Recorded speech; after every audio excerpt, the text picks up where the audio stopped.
international doomsday clock. The title of our conference is 102nd.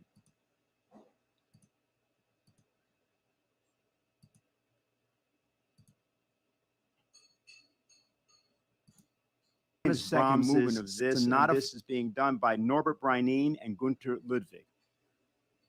Violinist Norbert Breining was a very close friend of Lyndon LaRouche, who we are the founder of the Executive Intelligence Review magazine and a co-founder of the Schiller Institute.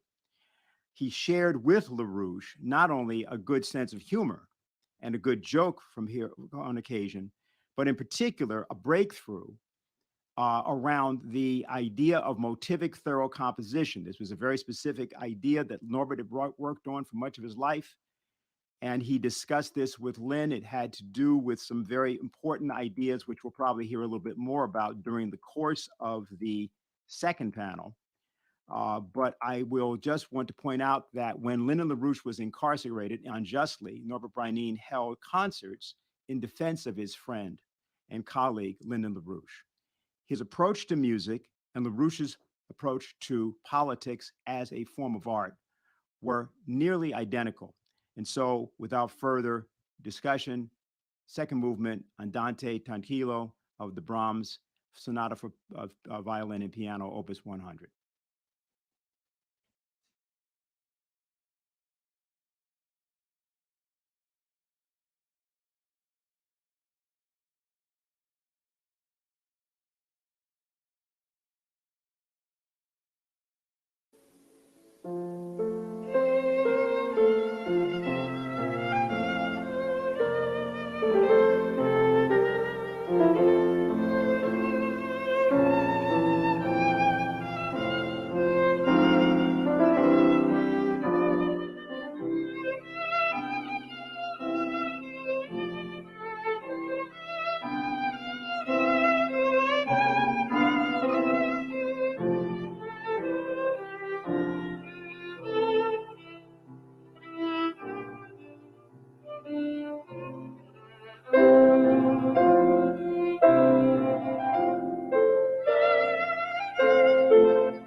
If you've just joined us, we want to welcome you to today's Schiller Institute International Conference.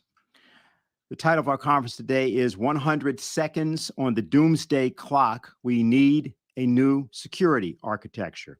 And you have just heard the second movement of the Brahms Sonata for Violin and Piano in A Major, Opus 100, played by violinist Norbert Breineen and pianist Günter Ludwig. This year has been declared by the Schiller Institute and the Friends of Lyndon LaRouche to be the year of Lyndon LaRouche. Mr. LaRouche, who passed away on February 12th of 2019, would have been celebrating his 100th birthday this year. He was a co-founder of the Schiller Institute. He was the founder of Executive Intelligence Review magazine, and he was the leading economist and statesman of his time, we argue. Importantly, he was a private citizen who decided that it was important for him and other private citizens to play a role in international affairs and to play that role on behalf of the institutions, not only of the American presidency, but all institutions that reflected the idea of a humanity that progressed and developed and did that from the standpoint of the idea of the general welfare, Roosevelt's idea of the common good of mankind, but more importantly, the ideas of great people such as Friedrich Schiller, Gottfried Leibniz, and others. We'd like to begin today by showing a brief excerpt from Lyndon LaRouche's discussion about how he thought of the meaning of human life. So what do you live for? Do you live like an animal to go out with a whimper? Or do you live like a human being knowing that you are doing something? You are developing in yourself something which will be transmitted to future generations to make humanity better in the future. You no longer are a little person living in a little neighborhood with a little mind, with little ambitions and little interests. You suddenly become a very big person because you have the minds of some of the greatest people in history before you live in you, in your replication of what exactly their act of discovery. You do things with pride to say, he was right. This was a great discovery. We've got to use it for mankind's benefit. You say, I've got to do something to make the future better for those who come after us. And I can die with a smile on my face because I've lived well. I've lived at peace with the greatest people of the past, or at least some of them. And I can live at peace with joy in the people of the future. I will live forever in this process. That's what it is to be human.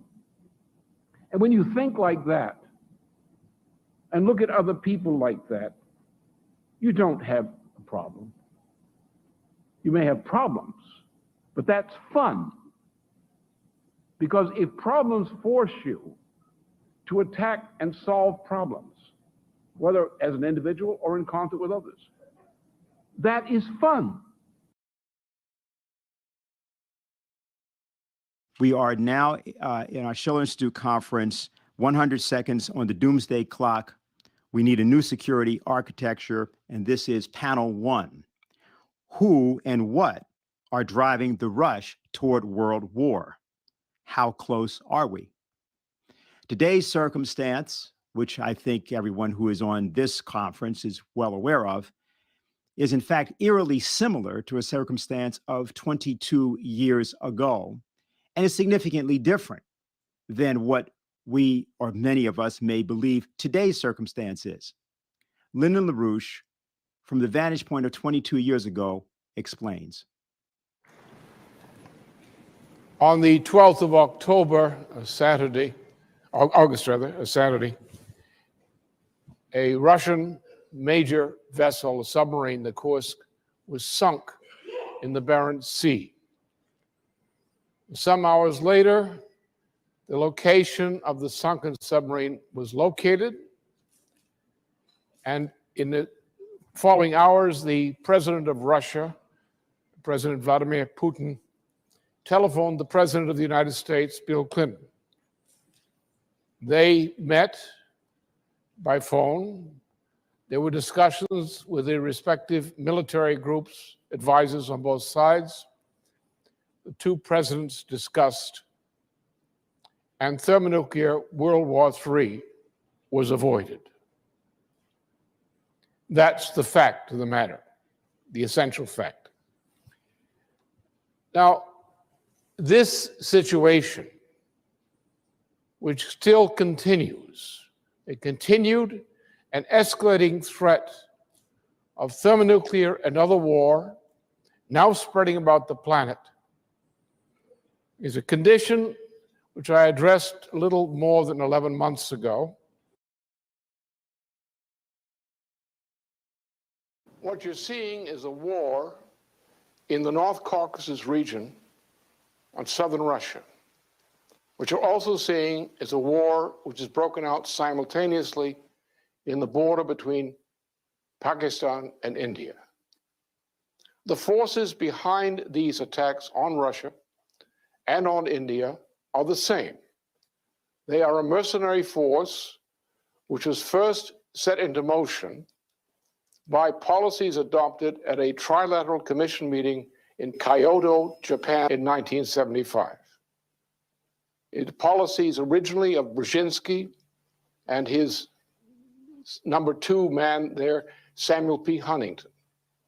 The policies which were continued by then Trilateral Commission member, that is back in 1975, George Bush, before he became vice president.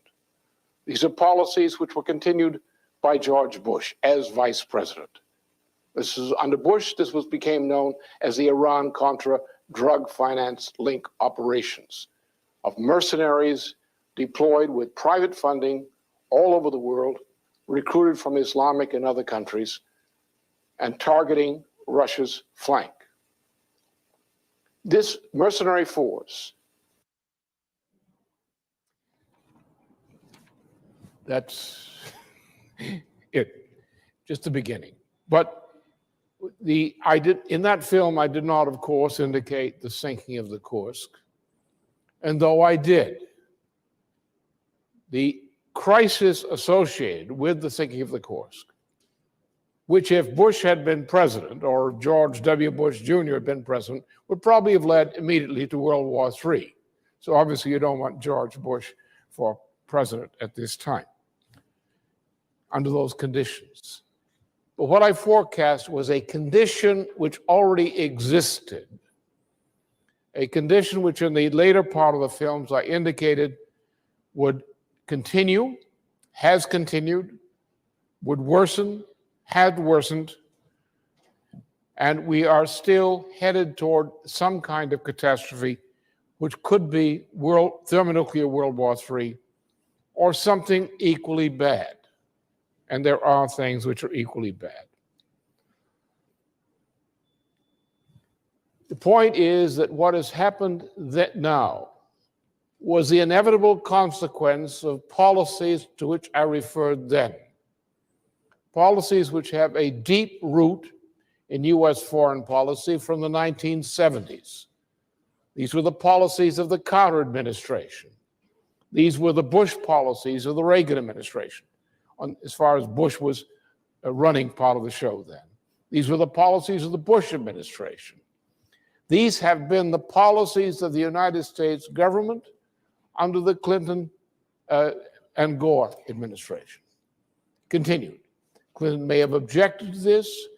Clinton may have acted this recently to prevent this from becoming an aggravated crisis in conjunction with President Vladimir Putin. But Clinton has done nothing to lessen the danger of this global warfare.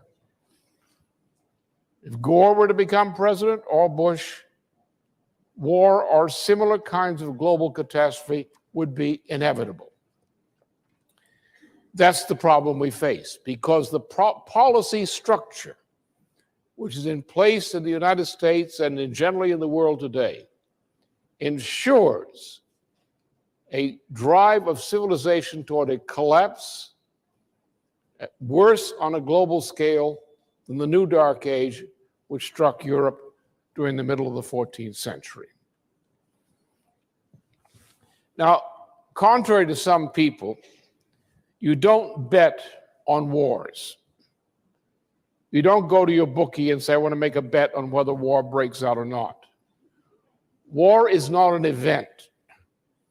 A condition like the sinking of the Kursk is not an isolated event. This was not an incident. There was not a Kursk incident that provoked a crisis. There was a crisis in which the sinking of the Kursk occurred, a strategic crisis. There was a response to the crisis.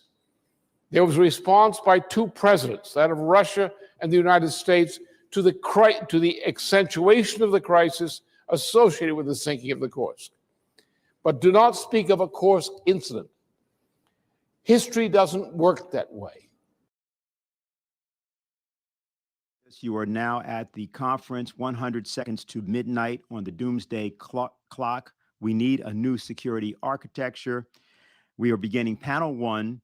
Who and what are driving the rush towards world war? How close are we? To give our keynote speech, we have Harley Schlanger from the Schiller Institute. His title is, What Happens After D-Day? Will Russia invade Ukraine? Harley? Well, thank you, Dennis. I'd like to open this panel by welcoming everyone to the dawn of a new era, as it's becoming increasingly clear that the post-Cold War era of unipolar dominance enforced by US NATO military, the so-called rules-based order, is coming to an end. The question, which we're taking up today, is whether it will be replaced by an era of peace and economic prosperity, protected by a new strategic architecture committed to the security concerns of all sovereign nations, or is ended by the desperate defenders of the unipolar order in a war which can wipe out humanity. The present escalation over the Donbass, in which there are claims of shooting and skirmishes, combined with the heavy US official deployment into Europe at the Munich Security Conference, with NATO meetings, with G7 meetings, and so on, all charging that Russia intends to invade Ukraine, shows that war is still on the agenda of the transatlantic forces. President Biden himself yesterday said that he's convinced that Putin has made the decision to invade Ukraine. But that doesn't change the fact that the unipolar era is coming to an end. This is not something which was unforeseeable. In a series of statements, articles, and webcasts over the last 5 decades, the American economist and statesman Lyndon LaRouche insisted that that order, which was consolidated on August 15, 1971, with President Nixon's actions ending the post-war Bretton Woods system and replacing it with a speculative financial system of floating exchange rates, could not survive without resorting to Shaktian or fascist economic policies, which would require military force to impose. His 1971 forecast was confirmed with the bloody coup in Chile in 1973, which overthrew and murdered the elected President Allende and brought to power the Pinochet military dictatorship, which used brute force to impose the free market reforms of the Chicago Boys, who were directed from the US by a network run by well-known synarchist George Shultz, who played a leading role in shaping US economic and strategic policy from the early 1970s until his death last year. The Chile operation was a test run for many similar regime change coups and a model for transition to free market policies, including that of the shock therapy imposed on Russia by the same networks following the collapse of the Soviet Union in December 1991, and those running the Ukrainian economy after the February 2014 Maidan coup. Those who benefited from these so-called transitions were largely the looters operating in financial centers in the City of London and Wall Street. Another among many prescient statements from LaRouche was issued by his presidential campaign on April 28, 2003, titled A World of Sovereign Nation States, which includes comments highly relevant today in examining the present strategic crisis. In that piece, he examines the post-9/11 policy implemented by the Bush-Cheney administration. He writes that the administration rejected one variety of imperial intent, the softer version of the British liberal imperial model, and adopted instead an approach which was a more direct echo of what he called the Roman imperial model, or that of the Nazis. This reflected the change which occurred after the collapse of the Soviet Union, when the decision was made by the West to reject an effort to achieve a mutually beneficial economic partnership with Russia, and instead pursue the construction of a unipolar world order. This was heralded by such things as President George H.W. Bush's proclamation in the flush of victory against Iraq in Desert Storm that we are seeing the emergence of a, quote, new world order, unquote. Secondly, the arrogant thesis of Francis Fukuyama that the so-called victory of the West in the Cold War over the Soviet system represents the end of history, meaning the triumph of the Anglo-American version of free trade and democracy, enforced by the unilateral power of the US military.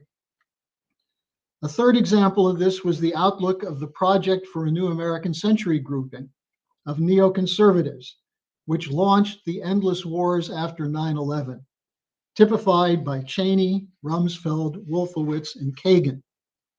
The characteristic statement of this crowd, which had been sponsored with funds and policies generated by the military-industrial complex of US and British corporate cartels, was George W. Bush's statement, an implicit threat to the world in launching these wars, that, quote, either you're with us or with the terrorists, unquote.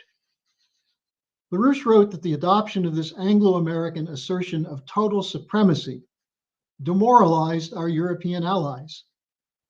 Even as they might resist the threat implied by application of this doctrine, which is that if you challenge this order, you will be the target, they wavered, as he said, quote, out of fearful regard for the hope that they might minimize the risk of becoming a virtually declared adversary of the USA, unquote. In this statement from 2003, he said that there could be resistance to these policies from nations which would be strong enough to intervene. He identified France, Germany, Russia, and China, but added that the change must come from the United States. This later became the basis of his proposed four-power alliance of China, Russia, India, and the United States, which in combination had the power to overcome the concentration of force in the hands of the global cartels responsible for running that increasingly disastrous policies imposed by those running the post-Cold War order. This order has been shaken by events of recent years, starting with the financial collapse of 2007-2008. The attempt to paper over growing volumes of unpayable debt of all categories, which was adopted under the Obama administration and carried out by leading central banks, was capable of producing new bubbles, but not of generating a real economic recovery, because that was never the intent. The wall of money policy was designed to bail out the speculators, while hollowing out what LaRouche called the physical economy of nations. But one must never mistake liquidity for solvency.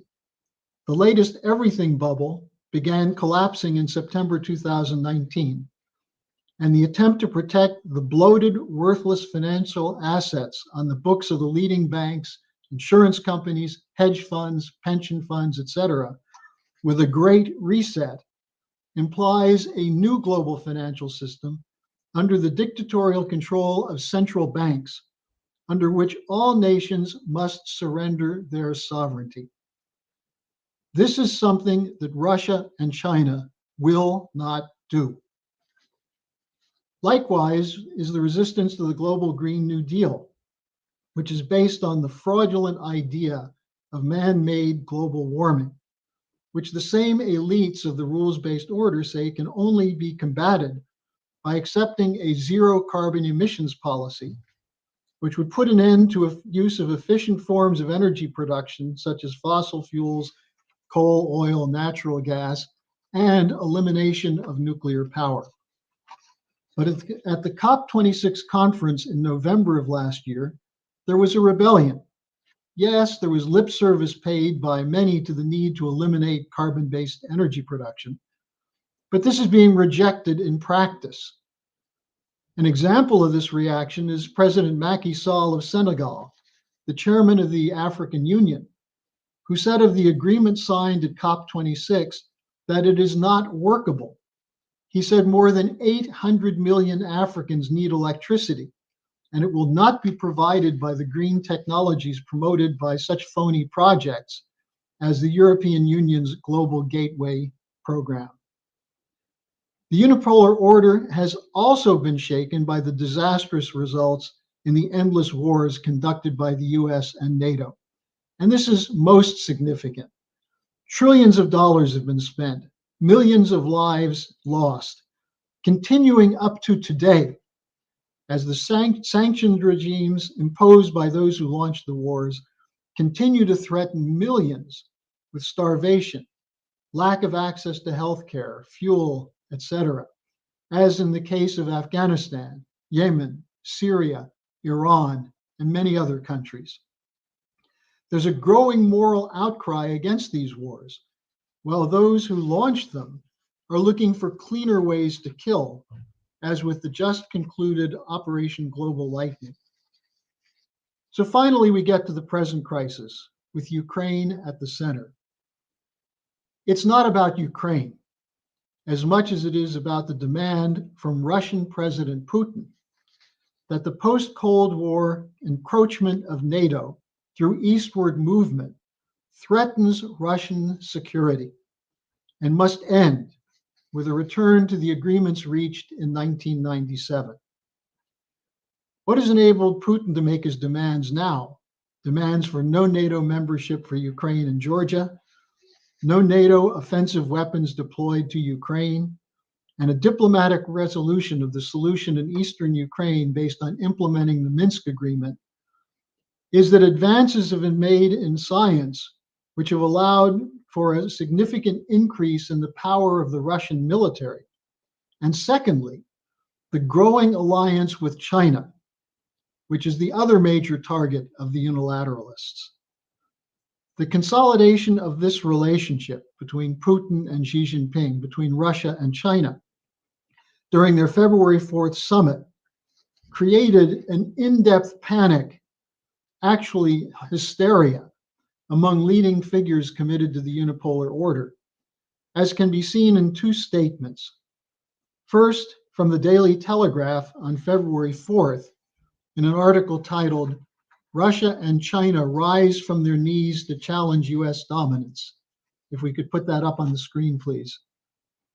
This is from the Daily Telegraph, which is sometimes called the Daily Torygraph, given its closeness to the ruling elites of the City of London. They write, "The message from the communique issued is anything but routine. At a moment of immense international tension, Russia and China are asserting the arrival of a new geopolitical era. From now on, the dominance of the US-led global West will no longer be taken for granted or tolerated," unquote. Now, even though this was in the British press, it's a true statement.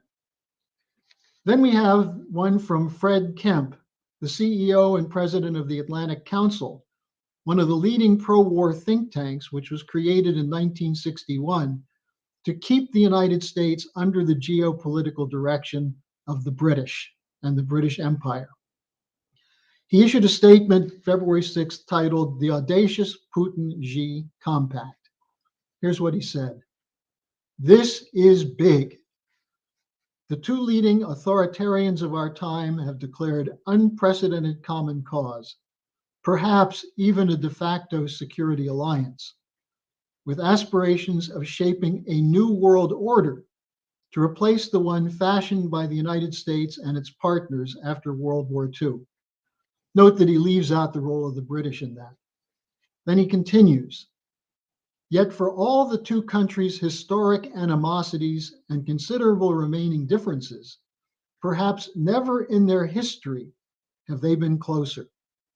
And never since World War II have the leading authoritarians of their time been so strategically aligned or personally close at a time when both are deeply contemplating their legacies."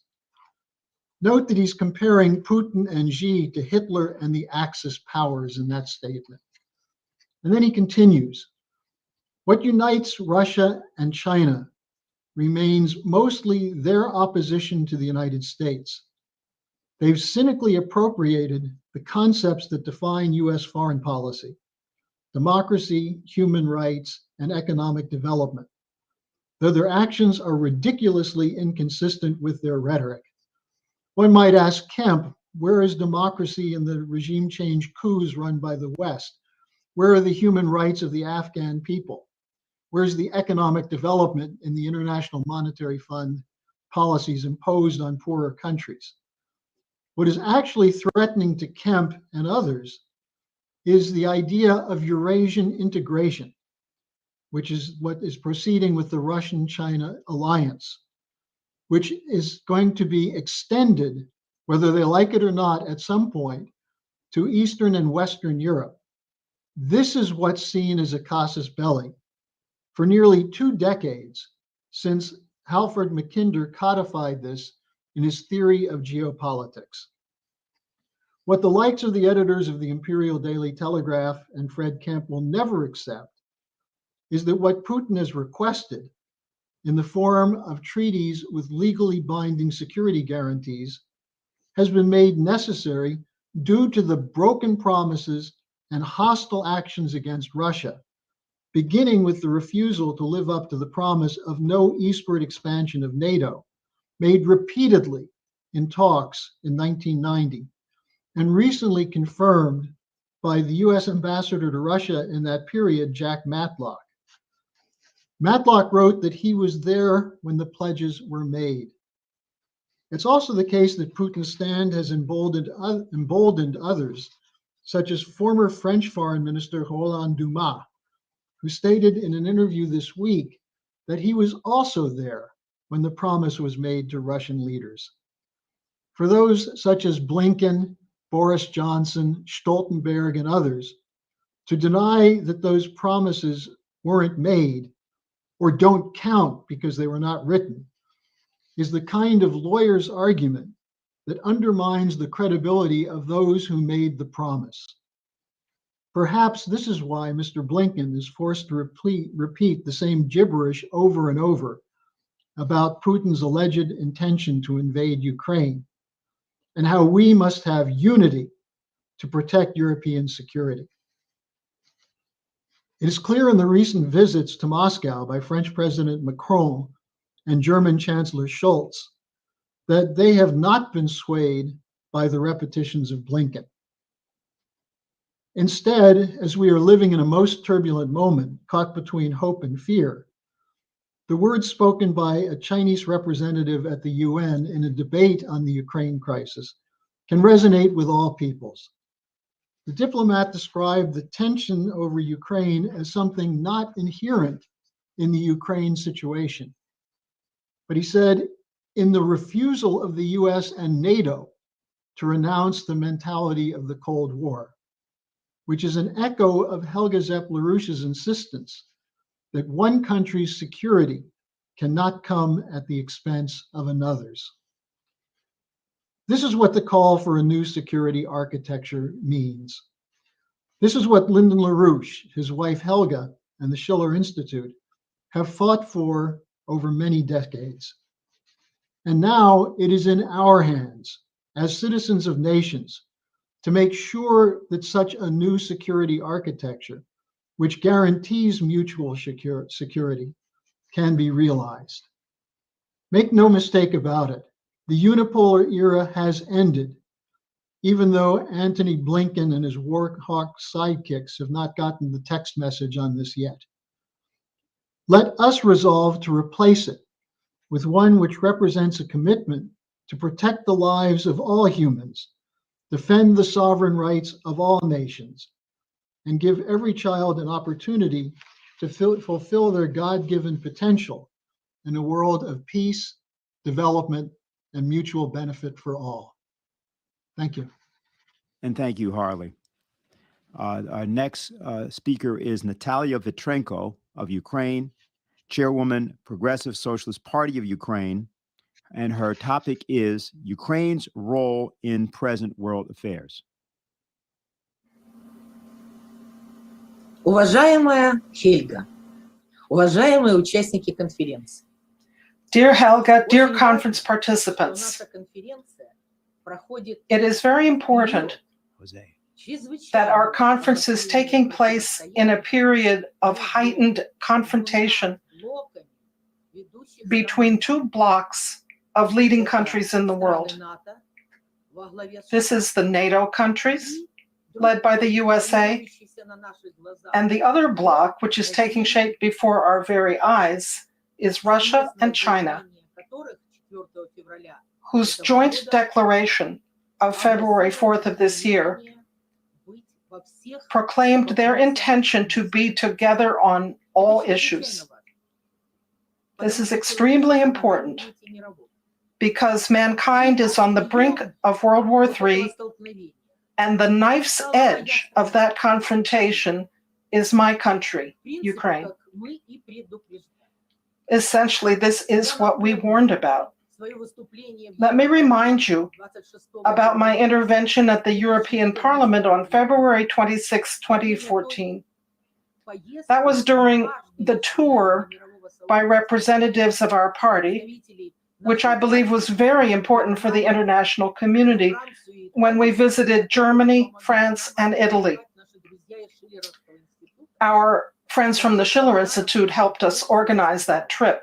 And at that time, I said at my press conference that the coup d'etat in Ukraine in 2014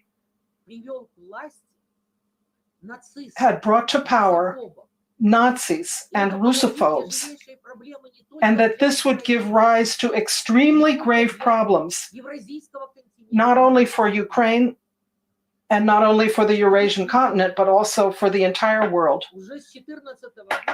And indeed, from 2014 on, the USA started strongly sponsoring Ukraine and preparing a confrontation with Russia. What other interpretation can there be of the fact that since then, $2,700,000,000 of lethal weaponry has been allocated. What other interpretation can there be of orienting the government of Ukraine not towards a peaceful solution of the crisis and towards finding ways through diplomacy to resolve this bloody conflict in southeastern Ukraine and the Donbass, but rather constantly instigating them towards war with Russia? Особенный психоз, милитаристский психоз. Мы наблюдаем за последние... We have witnessed a special kind of militaristic psychosis over the past 2 or 3 months since last fall. As I understand it, the United States gave the go-ahead to all of their satellites so that not only they themselves started pouring an absolute avalanche of weapons into Ukraine, but also the Baltic countries did, and Poland, and Canada, and the UK. All of them suddenly disturbed about what was happening in Ukraine, and supposedly for the purpose of defending the sovereignty and territorial integrity of Ukraine against Russia, started to ship to Ukraine more and more and more weapons. And I emphasize, these are not gifts to our country. This involves loans. The latest loan came from the United States with credit guarantees of $1 billion. 2,5 миллиарда, если пересчитать в доллары, 2,3, если точно. Great Britain allocated $2.5 billion, or 2 3/10 to be precise, more than $500 million from Canada, 1.2 billion euros from France. And how are these supposedly going to be repaid? What are they to be repaid from? This is a yoke, it's shackles on our people. But that's not even the main thing. The most important is that while the Ukrainian economy is destroyed, our people serve simply as cannon fodder. And the Western mass media constantly hammer away. When the war with Russia begins, the Ukrainian side will suffer losses of 50,000 or 85,000 people. And what is this? This is such heavy pressure on our country, on our people. And such an extremely hard psychological attack on the state of mind of our public that it's absolutely unbearable. It is simply unbearable.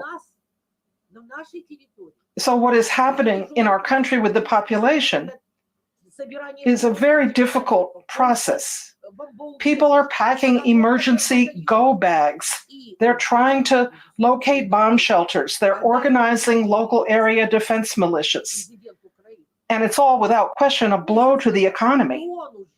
And when a month ago President Zelensky saw all this, even he was dumbstruck because Ukraine has lost $14 billion just from the beginning of this year. $12.5 billion from capital flight and $1.5 billion spent by the Ukrainian central bank to support the currency. And let me stress, Ukraine's gold and currency reserves were less than 30 billion, and here you have 14 billion already in losses. There's a collapse of our euro bonds, of Ukrainian state debt. There's a collapse of the national currency, as I already mentioned, and a blockade on international capital. International capital markets are closed to Ukraine. An outflow of investment. And this all has happened literally in the past few weeks. The National Bank of Ukraine has already adjusted downward its GDP forecast for this year from 3.8% to 3.4% growth. What will happen next? People lack resources in our country, even for the basic necessities. Today it was announced that the price of bread will soon be raised by 20 or 30%. And that's when we already, because of brutal pension and wage policies, have the most impoverished population in Europe, with the shortest lifespan. This is what comes from the efforts to set our countries against each other. And that's when Russia has repeatedly said that they have no intention of invading Ukraine. They are doing their military exercises on their own territory. But the Western media, the United States, and Great Britain don't listen to that. Even when Russia reduces the number of its troops near the border, pulling them back to their bases as the exercises finish up, it continues. They say, no, we don't see any de-escalation process. No, we don't trust what Russia says. And what is the purpose? That a war take place without fail. Who is igniting the bonfire of war inside Ukraine and from the outside? Inside Ukraine, it's the Nazis first and foremost. All these organizations that have been reborn and burgeoned, parties, movements, organizations thirsting for blood. They have an ideology called Ukrainian integral nationalism. This ideology was created by Dontsov and Siborsky in the early 20th century, then implemented by Bandera and Shukhevich. This is an ideology of enmity between our peoples, an ideology of war, misanthropic war. This ideology of a Nazified Ukraine has infected a section of the population of our country. And worst of all, this ideology has become the official ideology of the Ukrainian government, just as we warned. And as a result, people with Russian culture, members of ethnic minorities, have become second-class people. Look at me. I am ethnically Ukrainian, but my native language is Russian, and I don't conceive of myself outside of Russian civilization. But all broadcasting by Russian TV channels and all broadcasting of programs in the Russian language has been banned in Ukraine. The courts, government agencies, schools, and universities work only in Ukrainian. And we have the constant fanning of the psychosis that the Muscovites, pejorative term, must be destroyed. This is said openly on television. That's inside Ukraine. And outside Ukraine, we see that the USA, headed by Biden, who is supposedly concerned about Ukraine's sovereignty, listens only to the Nazi ideologues' version, what's in their interests. Why does Biden, who talks about sovereignty, not understand that Ukraine's sovereignty was incorporated in the Declaration of State Sovereignty and that our sovereignty was upheld in 2 referendums in 1991? The referendums, one in March and one in December. And since that's the case, Western democracy should have supported democracy in Ukraine. But that means people's power and the will of the people. Read the Declaration of State Sovereignty. Look at what our population voted for. Remember that this was the kind of Ukraine that the international community supported. This was the kind of sovereignty that was recognized as the sovereignty of Ukraine. And it included non-bloc status, neutrality for Ukraine. And it included a union state with Russia and Belarus. If we had had a union state, there would have been no problem with Crimea. Crimea would have remained the favorite child of both Ukraine and Russia rather than being an object of contention. Therefore, today it's important to realize what must be done in order to change the situation radically and not allow a war. I'll divide this into 2 parts, what Ukraine must do and what the international community must do. The top priority for Ukraine is to carry out denazification. What's needed is to help the Ukrainian government with united efforts by the entire world community to ban all parties, movements, and organizations with a Nazi orientation. There are sufficient international norms and principles for doing this. I'll just name the conventions which authorize the international community to help Ukraine in this respect. They are the Convention on the Prevention and Punishment of the Crime of Genocide, the International Convention on the Elimination of All Forms of Racial Discrimination, and the International Covenant on Civil and Political Rights. It's all spelled out there. A ban on war propaganda, a ban on the functioning of organizations that take a position of racial discrimination on the basis of race, ethnicity, or any other criteria. That's what needs to be done in Ukraine. And it's of outstanding importance for Ukraine. And it has to be understood that without the following, Ukraine will not survive. After denazification, the restoration of our non-bloc status and allowing us to implement what was the expressed will of our people, a union state with Russia and Belarus. As for the international side, what needs to be done? Of course, we passionately hope and pray that Russia and China together will be able to convince the USA and Germany to sit down at the negotiating table and work out a new world architecture to find those principles and validate them and put them at the basis of some documents which provide a possibility for peaceful coexistence of different countries with respect for their national interests and distinctive characters. And of course, we need to change the world economic model. We remember how Lyndon LaRouche explained to us that without a radical change in the economic model, there will be no sustained development. And it will be impossible to defend the national interests of different countries. This is what all progressive humanity should strive for, and that is the position of our Progressive Socialist Party of Ukraine. Thank you very much for listening. That was Natalia Vitrenko, the chairwoman of the Progressive Socialist Party of Ukraine.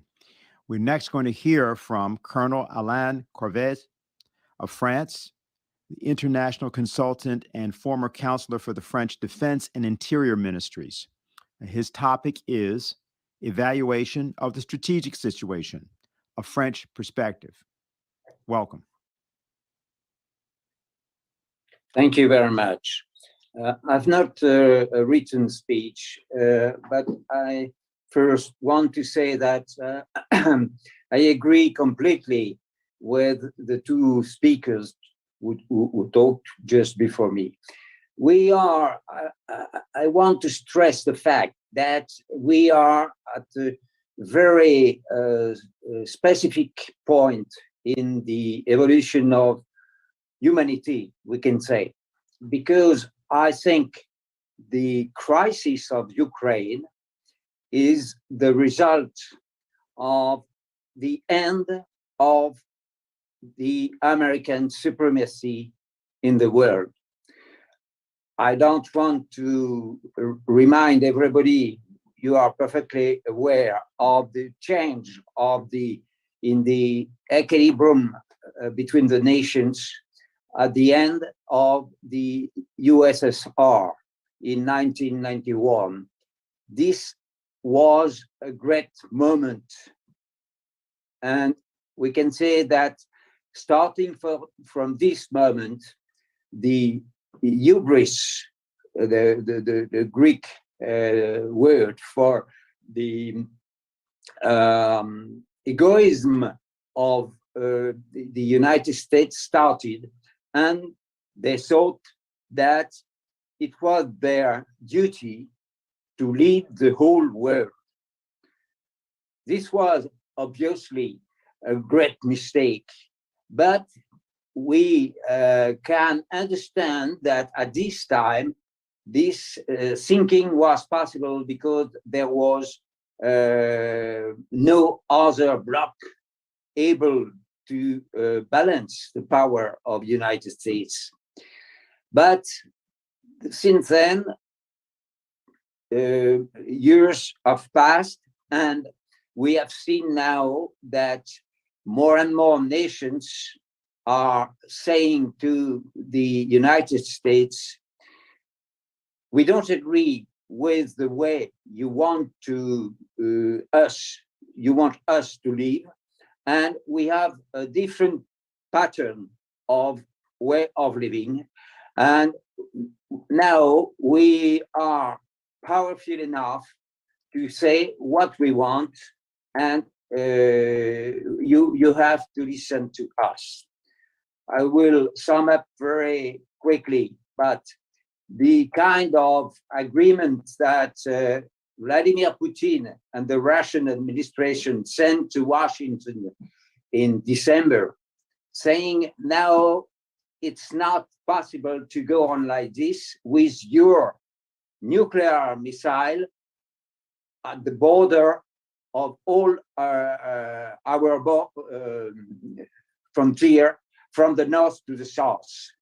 You have put nuclear warheads all over our borders, and this is not acceptable for our security. Then we suggest, said the Russians, that we sign a treaty to come to a new equilibrium between different nations, and especially between you and us Russians. And we should accept and sign a paper saying that we'll never threaten each other. That means it was not written in the treaty suggested by Russians, but it was in the historical presentation of the treaty. It was more or less said that the different treaties that the USSR and the America had signed together have not been accepted by the United States. Then now we need a written acceptance of this treaty. And if you don't agree with that, we will have to take military and technical military decisions, because we cannot accept anymore to have your missile directed to our country. That was the indication that now Russia, together with other countries, because we have to understand also that Russia is not alone. Russia, before sending this paper to Washington, some days before, President Putin met with Narendra Modi from India and with Xi Jinping from China. That means that these countries agree for a new multipolar order. And this paper from Russia is a proposition for a multipolar order, and it is very reasonable, and it should be acceptable by all the nations of the world, because it suggests that nations are not to threaten each other, but on the contrary, to cooperate together. And that's the main project of the Chinese Belt and Road proposition, New Silk Road. And this is the future and the destiny of humanity. It's to stop nations threatening each other and to create a world of cooperation, as General de Gaulle said also in Mexico in 1966, when he spoke to the University of Mexico, but actually was talking to the whole world, saying the future of humanity is there. The nations have to cooperate, and the stronger nation have to help the less strong nations. Then this is a very important thing. I want to remind that the agreement, which was only an oral, verbal agreement in London between the Western Bloc and the collapsed USSR with Gorbachev, with the new CEI at this time, well, the new Russia, they promised not to expand NATO towards East and especially Poland and Baltic countries. Now we know, and very important German newspaper, I just published 2 days ago, I think, or 3 days ago, I just published the proof of these promises which were made to Gorbachev.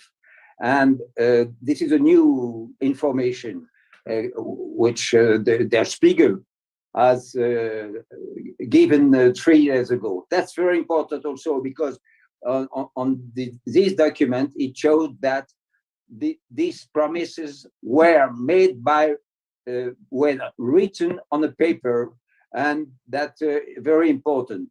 But as you know, as everybody knows, these promises have not been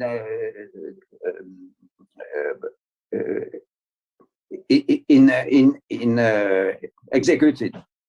Then, I think the Ukrainian situation, current Ukrainian situation, is the fact that the United States did not know how to answer to the exigence of Russian security matters, and they decided to launch propaganda which took a wide range, and especially in Europe and in France in particular, we have seen only the scenarios which were made in Washington, and all the press agencies, all the media repeated the false informations which were coming from Washington. They decided, as they did not know how to answer to the legitimate exigence from Russia, they said, but Russia wants to invade Ukraine. And even if the Putin and other, Lavrov, Shoigu said, we have no intention to invade Ukraine, the mensonges, the lies were going on, saying the contrary. Then it shows that this is, in my opinion, this is the end of the American supremacy, because they need to have a supremacy on Europe. And if Europe by chance come to cooperate with Russia, which is a very big country, and especially for all the energetic resources, of course, this new Eurasia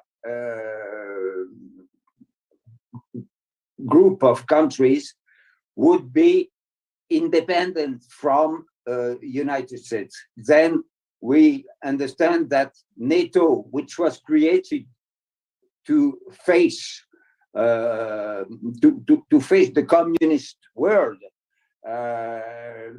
when the Warsaw Pact was defeated, was collapsed, then NATO should have been also defeated. Then there is no reason now for the NATO to go on and to have all these European countries and others in Asia obeying to the Washington strategy and policy, which have seen that NATO has gone to Afghanistan, to Iraq, and to other countries, to Libya, and so on, distracting completely countries without any reasons, because NATO was supposed to be an alliance to face the communist bloc, and when there is no communist bloc, there should not be any more NATO.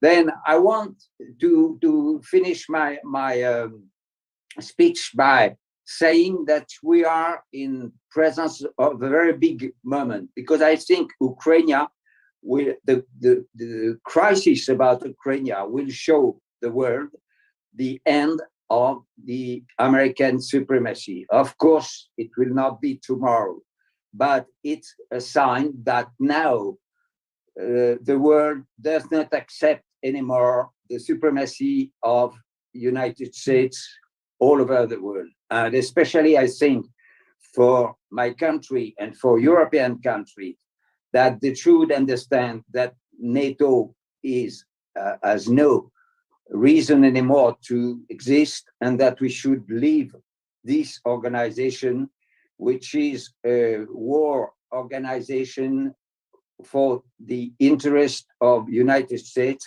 but the interest of United States are no more to lead the whole world, but they have the dollar. The dollar is now threatened by other currencies, and that's also why the Ukrainian crisis is also an economic crisis, because the United States want to preserve their supremacy with their currency, and this is not anymore possible. Thank you very much. That's Colonel Alain Corvez, international consultant and former counselor for the French Defense and Interior Ministries. And if you've just joined us, you are at the conference of the Schiller Institute International Conference. We want to welcome everybody from all over the world that is with us. It's called 100 Seconds to Midnight on the Doomsday Clock: Why We Need a New Security Architecture. And this is panel one of that conference. Next speaker is Jorgen Nielsen of Denmark: Why We Need a New Security Architecture. He's a former Moscow correspondent for the Danish daily Politiken and has been an author of books on Russia and Ukraine. And he's the director of the Russian-Danish Dialogue and assistant professor of communications and cultural differences there at the Neil Brock Business School. But it seems now we're on the brink maybe of a new world war or something, and I think it'd be interesting to try to find out how everything started, how we got there. Because I have an age, I was young 30 years ago, and I remembered we had a new world. The Cold War was over. I grew up in what we call the shadow of a nuclear bomb. We were somehow afraid of the nuclear war, and we were very relieved and very happy when at last the wall came down and we entered a new world. And I was very, very enthusiastic about Mikhail Gorbachev and the perestroika process. And in this process, I actually found my Russian wife. 30 years ago, we got married at this time. So there's a kind of symbolic significance to that we had a new world and we could freely move across any borders. And there was a lot of enthusiasm at this time. So it begs the question, of course, why have we ended up here close to a new war between Russia and NATO? I'm not sure we're that close to it, but it seems for many people we are there. So well, I would have a take on what actually happened, why we entered here. And I would say the NATO, everybody thought 30 years ago that the NATO was a thing of the past, like the Warsaw Pact. Of course, everyone knows that Gorbachev was given a promise that if he would accept German unification, NATO will not move 1 inch to the east. And but it didn't go that way. It didn't happen like that way because Bill Clinton wanted something else. And gradually he took new members, Poland, Czechia, Hungary, and other countries into NATO, and presuming that Europe would be much sure. But some of us could not forget the European house, which Gorbachev spoke about. And the Russians were very weak at this time. The Russians were very didn't have any military power, didn't have any political power. So I think the West took advantage to move their sphere of influence further to the east. But Russia eventually became very strong.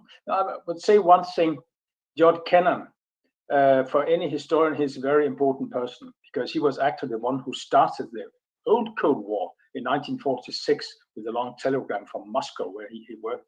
He warned against Soviet Union. He wanted us to be a deterrence against Soviet Union. But in 1998, he was a very old man at this point.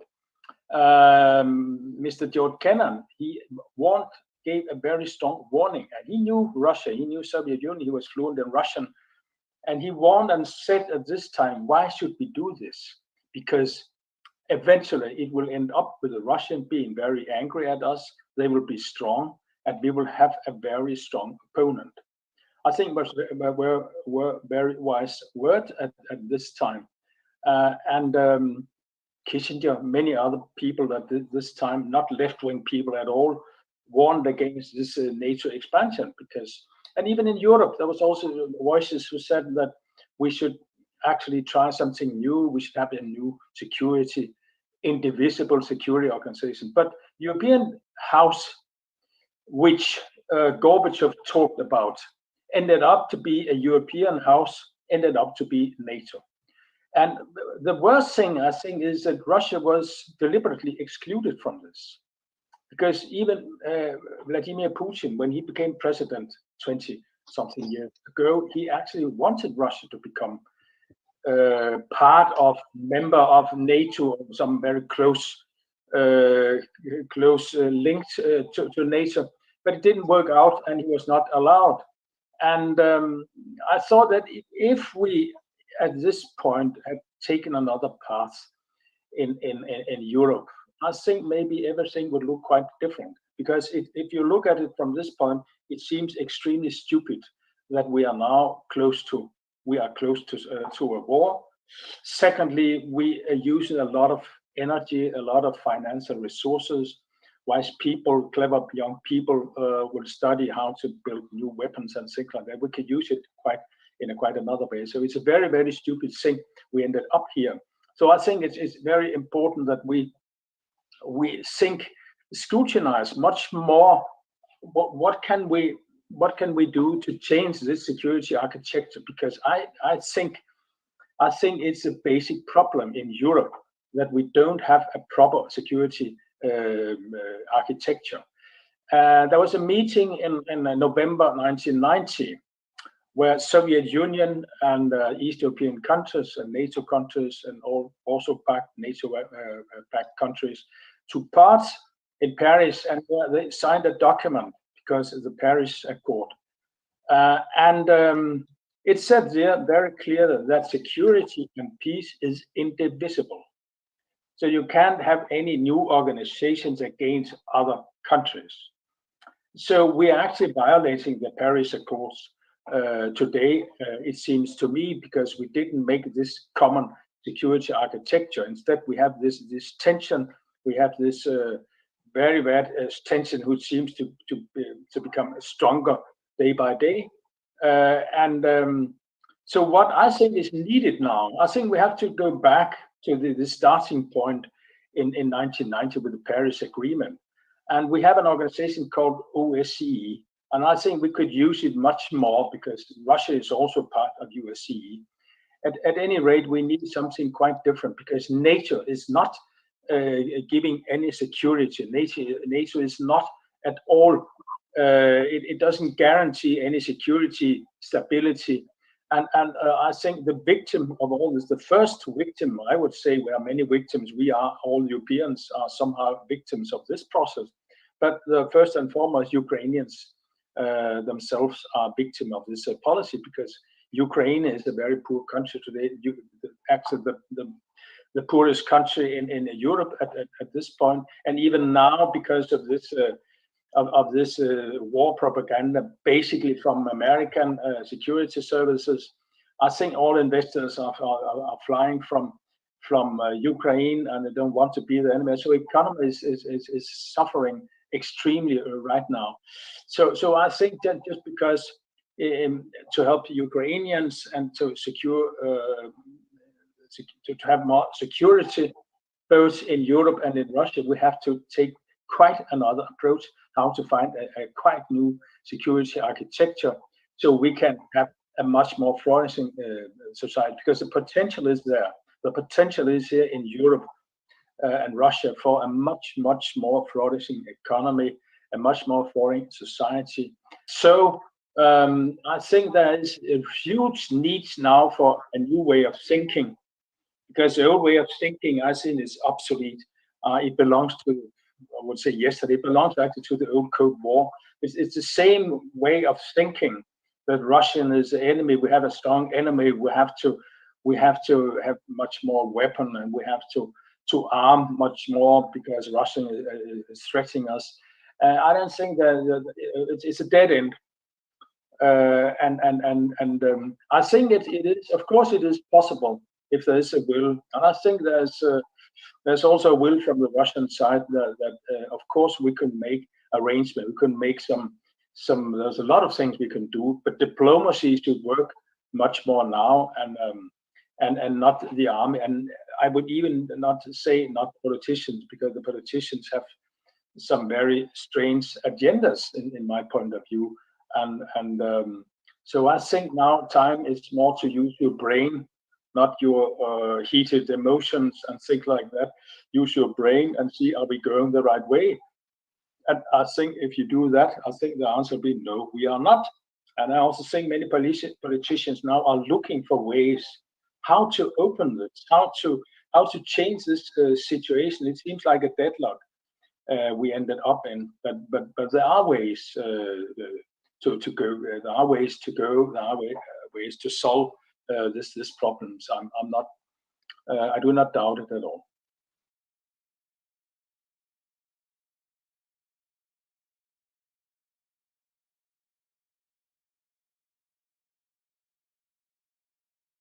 Well, I say I would say Bill Clinton plays a role here, because Clinton, he actually decided to extend NATO.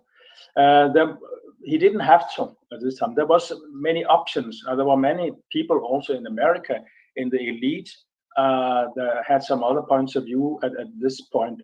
But to my mind, Clinton, he pursued this policy in the 90s. I was a correspondent for a Danish newspaper and Norwegian newspaper in those years. I actually met Bill Clinton at this point, and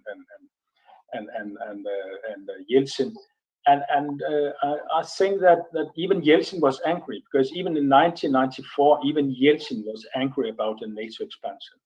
He didn't like it, and all the old dissidents. I met actually the widow of Andrei Sakharov, Yelena Bonner, and she was appalled. She was very. She certainly did not like this NATO policy of Russia. I think it was a total wrong way to go. So I think now, even in Russia now, because in West, some people think that the Russian population long for America, long for like the West. I think that no, it's going in the wrong direction. If you look at it in this way, the Russian population now is turning against United States first and foremost, and also Europeans. And I think it's a result of this policy. I think it was a temptation. You see, Russia was totally weak. Russia, you had a drunk Yeltsin tumbling around. Okay, you can do anything. I think you have something. You say you can do something because I can. It was possible. There was a kind of vacuum, power vacuum after Soviet, because the Soviet Union left actually without anything. They just left peacefully. There was no battles. There were not one shot was fired when they withdrew. So you could say they were not. Russia was not at all threatening anyone at this point, not at all. And so I think the West took advantage, and I think it's in combination with the fact that there was a widespread illusion that now we own the world, and now the world is open for American democracy, and now American democracy will spread to all of the world, and we have a one polar world, like the Russians call it, and it was an illusion. You remember maybe the book by Francis Fukuyama, The Death of History, and things like that. And there was a widespread feeling that we can do anything, and we can change the world, and not only part of the world, but all of the world. I think these ideas about unilateralism, this idea about one power and one ideology, liberal world order, things like that, we still have it today. People think that the world should be governed by one ideology. Is a liberal democratic ideology, American way, but it's a very dangerous one. Per se, I'm not opposed to it. Not that I don't think you should have the freedom of speech and things like that. But if you want to spread a certain societal structure and a certain ideology and things like that, you end up 100%. You're bound to have trouble sooner or later down the road. Not in the beginning, because Russia was weak, but Russia became strong again. Then we will have the problem. That was Jorgen Nielsen, who spoke on why we need a new security architecture. We edited his remarks a bit, but he is with us, and we will be able to take questions. He will also be able to amplify additional remarks that he may have had to make at that time. We're now going to hear from James Jatras from the United States, diplomat, former advisor to the United States Senate Republican leadership. And the title of his talk is The Evolution of NATO in the Post-Soviet Period. Allow me to say at the outset how honored I am to be invited to take part in this very august discussion about the very, very dangerous situation the world finds itself in right now with respect to European security and the situation in Ukraine.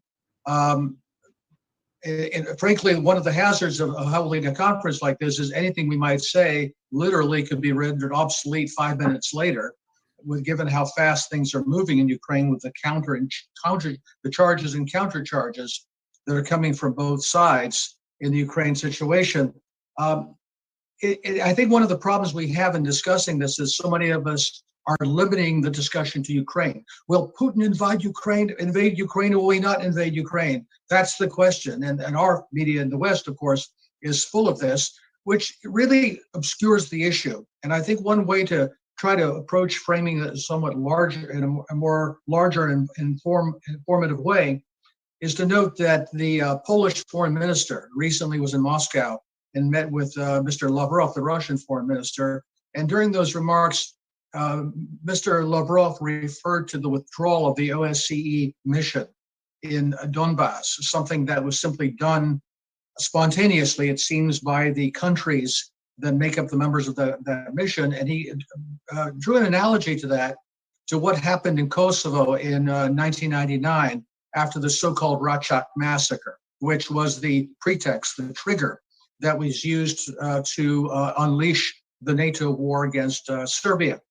And he pointed out that the withdrawal of the mission set the stage for hostilities, that once you pull the mission out, it basically opens the door to all sorts of allegations to what may or may not be going on in the zone of intended conflict, because who's there to verify it? That's even assuming you could trust the people who are part of the mission in the first place, but at least supposedly there would be some neutral and responsible eyes to say who's doing what in the conflict zone that we can rely on. Instead, what we have right now are these charges and counter charges coming from both sides, and interestingly, each side accusing the other of preparing a false flag that would open up hostilities, which is itself somewhat interesting, because up until now, even the suggestion of false flags, whether it was Serbian mortars and alleged in Bosnia, or Gaddafi arming his soldiers with Viagra to commit mass rapes, or gas attacks in Syria, just the mere suggestion that countries do such things was treated as a conspiracy theory, something that never happens. Now it seems that Washington has discovered that false flags do in fact occur, and given how much US and also British intelligence services seem to specialize in such things, it's nice to hear them finally admitting that they do occur. I think a lot of the focus on Ukraine specifically obscures the deeper question here, and that is the Russian demand for security guarantees regarding the expansion of NATO, and that the process of NATO expansion will be shut. There will be no more countries admitted to NATO expanding that alliance toward Russia's borders. Just in the last day or so, Russia has responded to the American response to their demand for security guarantees, and basically told them the same thing that President Biden said in his remarks at the beginning of the week, that no way are we going to discuss that with the Russians. We'll talk about secondary issues. We'll talk about confidence building measures. We're talking about what forces may or may not be deployed and verification of things of this sort. But on the core demand that Moscow has about NATO expansion, Washington is saying absolutely not. It's not even up for discussion. And in the response, the Russians said that they essentially now have no choice but to resort to what they refer to as military technical measures to ensure their own security against the unwillingness of the West to address those security concerns. And we're waiting now to see, I think we're sort of in a way, kind of a Sitzkrieg, waiting to see what the next step is going to be from either side. And one of my concerns as this whole crisis has unfolded is the prospect that however much time the Russians take before they come back with their next measures, this leaves the door open to some kind of a provocation, some kind of a false flag in eastern Ukraine, where it will be then claimed that Moscow has begun its assault on Ukraine, that there is now an invasion, the long predicted Russian invasion of Ukraine. In fact, I think too many neutral observers, or even some that are somewhat favorable toward Moscow, have been a little too quick to start chortling. Oh, well, look how they sort of got wrapped up in their own propaganda, predicting an invasion. Well, Wednesday's come and gone. The invasion hasn't happened. Let's wait and see what happens. I think we're going to see a little bit more ebb and flow between the two sides before something happens. But I think we're looking at the likelihood that something rather drastic will occur unless diplomacy really pulls a rabbit out of its hat here, which really means that the Western powers have to come off their high horse and address Moscow's concerns. They don't show any signs of doing that. I think in order to fully appreciate how we got to where we are today, we really have to go back, well, really to the time of the breakup of the Soviet Union and of the Warsaw Pact, and the assurances that Moscow was given that NATO would not expand further east. And of course, it's become very fashionable in the Western media and among Western experts to say no such assurances were given, or that the Russians did not ask for such assurance. And of course, there's plenty of material out there to show that such assurances were given, certainly in a way that the Russians took as a gentleman's agreement that this was not going to be done. In fact, let's remember at the time of the reunification of Germany, there was even the question of whether NATO would extend to the former East Germany within the new German borders. And that was a major concession on Moscow's part to say, yes, a united Germany would be fully within NATO, and there would be no question about that. When you make that concession, it's understood to start with that, yes, that's where it ends, and plus whatever other language was given to them at the time about further expansion. And we saw during the Clinton administration that Bill Clinton saw was going to be good politics in Illinois in particular among the Polish community to promise NATO expansion, because he was also afraid that Bob Dole, the Republican candidate, who was no less of a warmonger than anybody else in either party, was fully willing to play that card. So he decided to do it himself. So Czechia and Poland and Hungary were admitted to the alliance. It was at that point that I think we can say that any pretense that NATO had of being a defensive alliance ended. Let's remember the words of the former chairman of the Foreign Relations Committee, Dick Lugar of Indiana, that NATO had a choice to either go out of area or out of business. Now, the right choice would have been out of business, that the reason for NATO no longer existed. There was no longer a Soviet Union, no longer a Warsaw Pact, no real defensive need against anybody in the East, that the door was open for a reintegration of the European continent that had not existed since August of 1914, that the long war of 1914 to 1945 was finally over. The Cold War was finally over. We could get back into a Europe that was united and putting itself finally back onto the road of progress. That did not happen. What we saw instead was that people in Washington in both parties saw the opportunity for what amounts to global domination, to this kind of Trotskyite, quasi-Bolshevik mentality that we are the vanguard of all progressive humanity and that we will impose the one and only true doctrine, instead of peace, progress, and socialism, as the Soviet Union had as democracy, human rights, and free markets as we interpret them, and you're going to get it whether you like it or not. And that was the attitude that was dominant in Washington. And it really got its test run in the Balkans in the mid-1990s, partially in Bosnia, but more fully in Kosovo in 1999. That you might say that's when the NATO Death Star became fully operational. And of course, they never looked back. When we hear that NATO is a defensive alliance, we think not only of Kosovo, we think what happened in Libya, Iraq, which was not technically a NATO mission, but certainly was most of the same countries, and of course the countries that have been tearing Syria apart for the past few years. And then they wonder why nobody in Moscow takes seriously the protestations that, why don't you trust us? We're a defensive alliance. So this is where we are now. I think the question will be, what happens next in Ukraine? And how I have to believe that the Russians prepared for a rejection of their key demands when they issued them in the first place. They could have had no realistic sense that they would be met. The question would be, how far would the other side be willing to go to preserve their fading dominance in Europe? For several years now, we've been talking about the emergence of a new global order, of a multipolar world, where not only the United States and our allies, or satellites if you prefer, are the dominant force in the world, but Russia, China, the Eurasian powers, even other powers like India, Iran perhaps, are beginning to assert their own spheres in the world, and that these need to be respected. These are being, and perhaps this is most vividly illustrated in Eurasian immigration, the Belt and Road Initiative, something that has the perspective, the prospect of pulling together all of Eurasia in a very positive program of development that would include Europe as well. And I think in a sense, that is the real target here. There was a piece written recently, I forget by whom, that the real issue here is not Ukraine, it's Germany.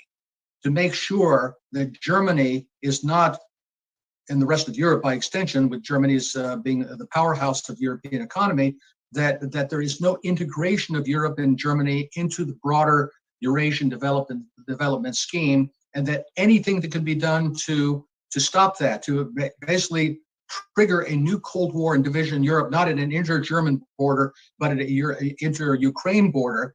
If a war does occur there and Ukraine is carved up as a sacrificial lamb, that will basically limit how far Eurasian integration can get into Europe. And of course, we noticed how adamant that President Biden has been by saying that, yes, Nord Stream 2 will be shut down. And he states this unilaterally to the face of the German chancellor, as though it were the Americans' decision to shut down this project rather than Germany's or presumably Russia's.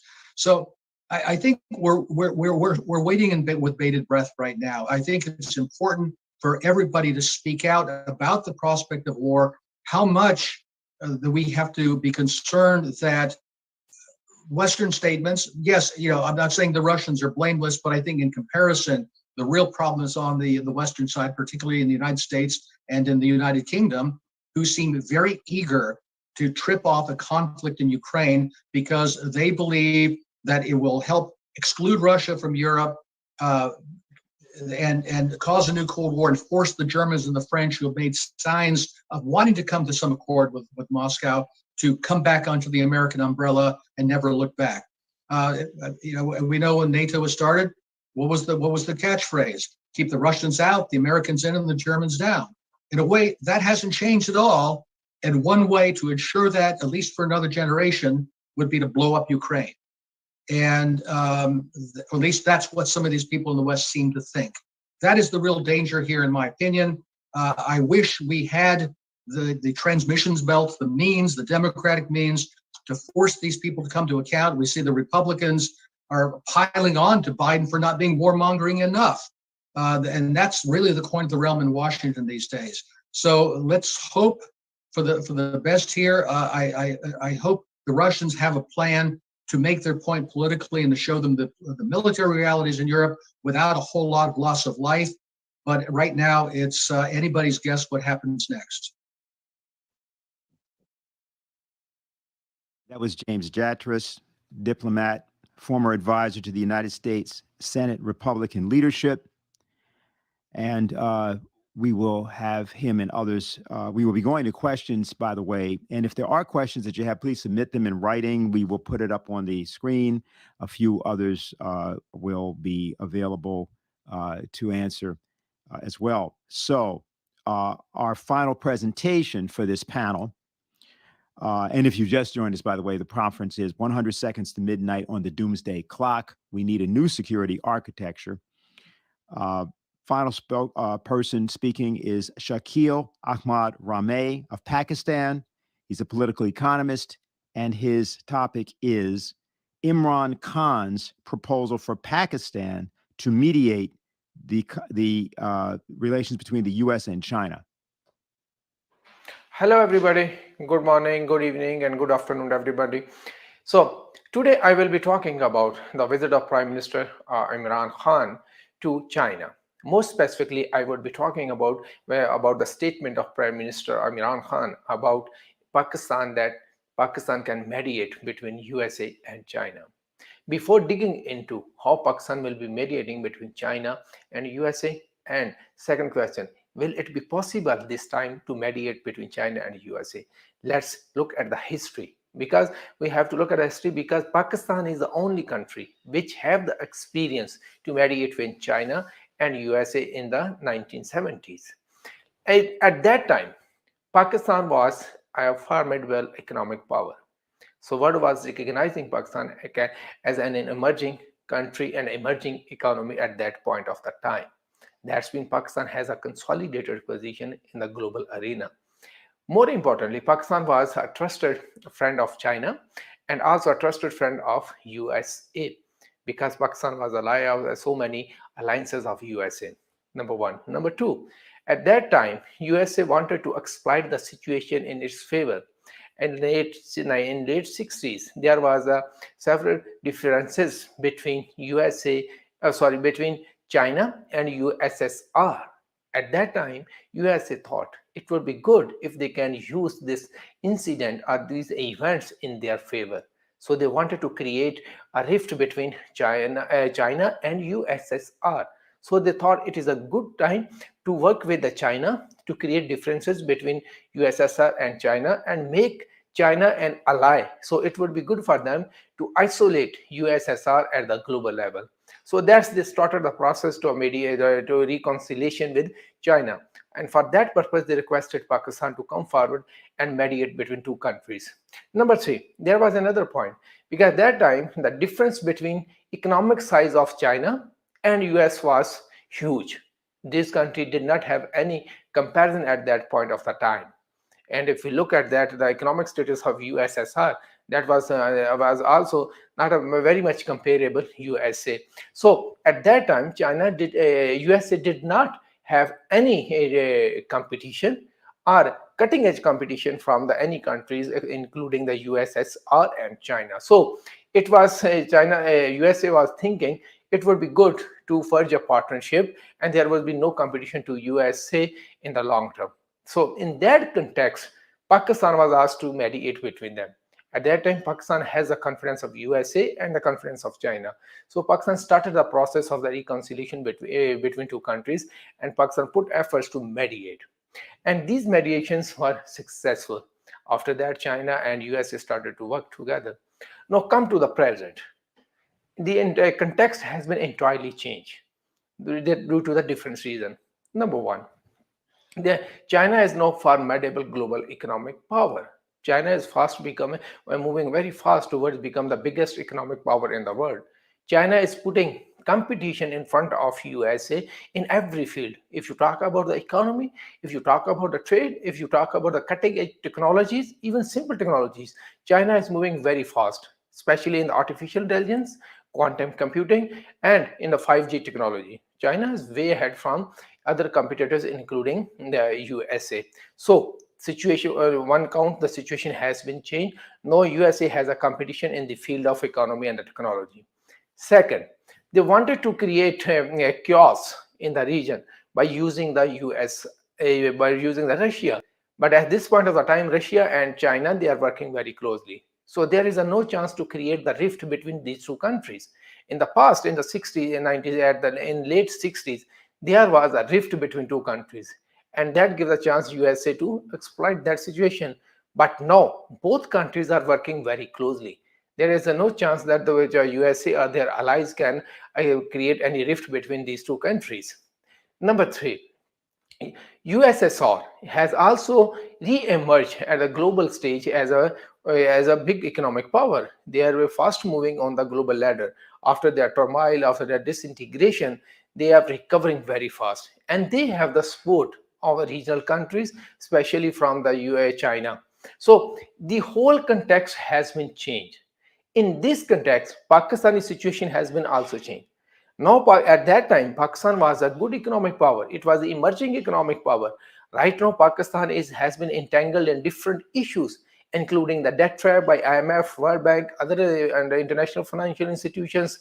Economic indicators are very weak. Pakistan is looking to enhance the growth and the sustainable development in the Pakistan. Pakistan is looking toward the international cooperation to revive its economy. And Pakistan is part of the CPEC, which is a major corridor of the BRI. So then the whole context has been changed. In this context, will Pakistan be able to mediate? We have to look into deeply. Number one, China, they are friends. Pakistan and China, they are iron brother. They trust each other. But now the problem is US say that they are deadly against China. And they are pressuring Pakistan to come out of BRI and CPEC. If Pakistan come out of CPEC and BRI, so there would be differences that the rift between two countries, China and Pakistan, then how Pakistan will be able to mediate between two countries? And if Pakistan is not coming out, that definitely Pakistan will not come out of CPEC and the BRI, and Pakistan will not compromise on our Aryan brotherhood with China. So then how will the US will accept it? They will not accept it. So both parties, they have on their differences. I think in this context, it would be difficult for Pakistan to mediate between two countries, especially when the USA is not ready to compromise on its demands, including to come out of the CPEC and the BRI, and it's a competition. Not I will say that no, it's become the conflict with the China, because the trade conflict has been given the new heights during the Biden administration. So in this context, it has become very difficult for Pakistan to mediate between two countries. But there are some chances. The chance emerges from Belt and Road Initiative, because Belt and Road Initiative is an economic opportunity for the whole world. It is open for every country. No more than the 140 countries and the other global institutions, they have signed the BRI, Belt and Road Initiative. The most recent one is Argentina. So it is a global initiative which have everything, which have something to offer to every country. Even the World Bank report, they have mentioned if the BRI has been implemented successfully till 2030, so the initial parts of BRI, so there will be a gain of 1.6 trillion US dollar in the social welfare of the people. That is a huge gain. If the whole project has been completed in the coming year, then you can imagine how much will be the benefit of this project. And these are the benefits which are open for everybody. And US can also benefit from there if the US become the part of it. This is an open secret now. US economy is facing problem. US debt is increasing. They don't have the money to spend on the people. It is apparent from during the COVID-19 episode, they have to print the money. They did not have the resources. They have to print the money, which have the global implication for the world. So if they want to reverse this situation, They need new economic opportunities, and new economic opportunity, the best revenue available at this point of the time is Belt and Road Initiative, because it's a global in nature, it is open, it is equality based, and it offers benefit to everybody. There is no terms and conditions that you have to follow to become part of the BRI. There's only one condition: you need to be the welcoming to every type of economic integration in the world. So USA can benefit. Unfortunately, USA think it is only the Chinese initiative and only Chinese will benefit from it. No, it's not true. It is open for everybody. That's why, but nobody can convince USA till to the point. So it is open for everybody. It is not about the China, it is about the world. So they have proposed their own initiatives, like the Build Back Better program. They have also coming up with other programs. So in this context, I think it will become more difficult to benefit from the BRI opportunities, which are very open for everybody. So US have to rethink. And if the US rethink about its strategy to counter the BRI, to not counter the BRI, they have to become the part of BRI. Then Pakistan will be a better position to mediate between two countries. Because on the earth, Pakistan is the only country which have the experience to mediate between China and USA. Thank you. All right, and we want to thank everyone for being with us up to this point. We've now concluded all the speakers for today, and we're going to now go to questions and answers. And we should bring up on the screen, I see that Helga Sepp-LaRouche, the founder of the Schiller Institute, is with us. Harley Schlanger is there. I'm seeing Mr. Nielsen is there. Colonel Corvez is there from France. That's good. And is Shaquille with us? Yes, he is. Very good. All right. So let me first ask Helga if she would have anything to say in reflection to what she's heard so far, or otherwise has anything else to say to us today in this morning's panel. Well, first of all, I want to thank all the speakers for having contributed extremely valuable ideas.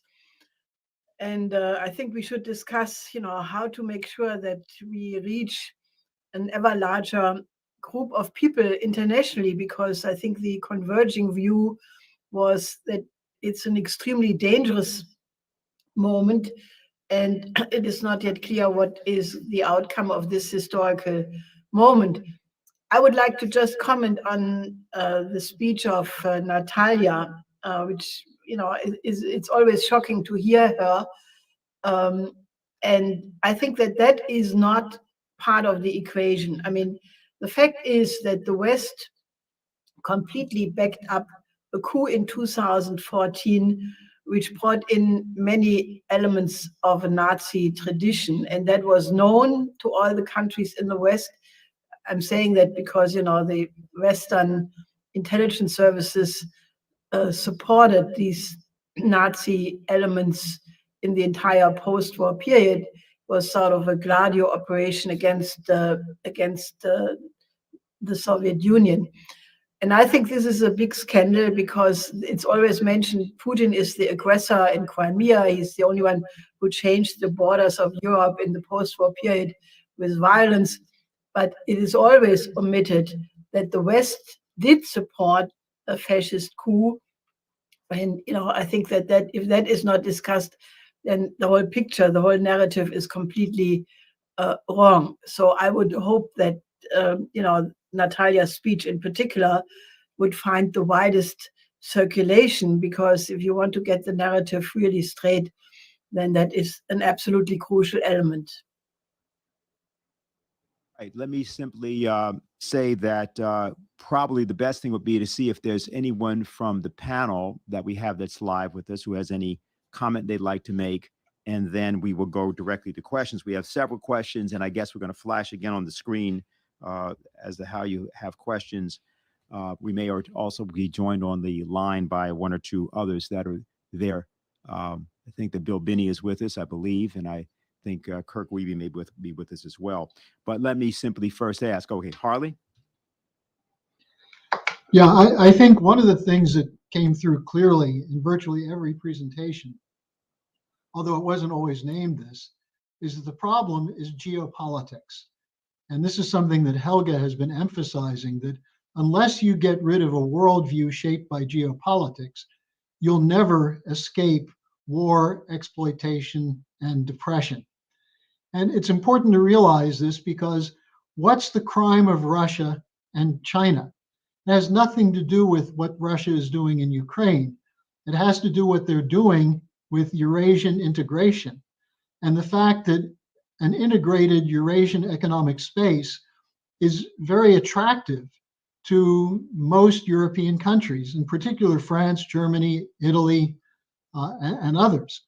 Now, this has been the basis for an Anglo-American imperial policy back before it was Anglo-American, when it was just British, with the beginning of geopolitics at the end of the 19th century, which was the British Empire was threatened by such things as the Trans-Siberian Railroad, Berlin to Baghdad Railroad, and so on.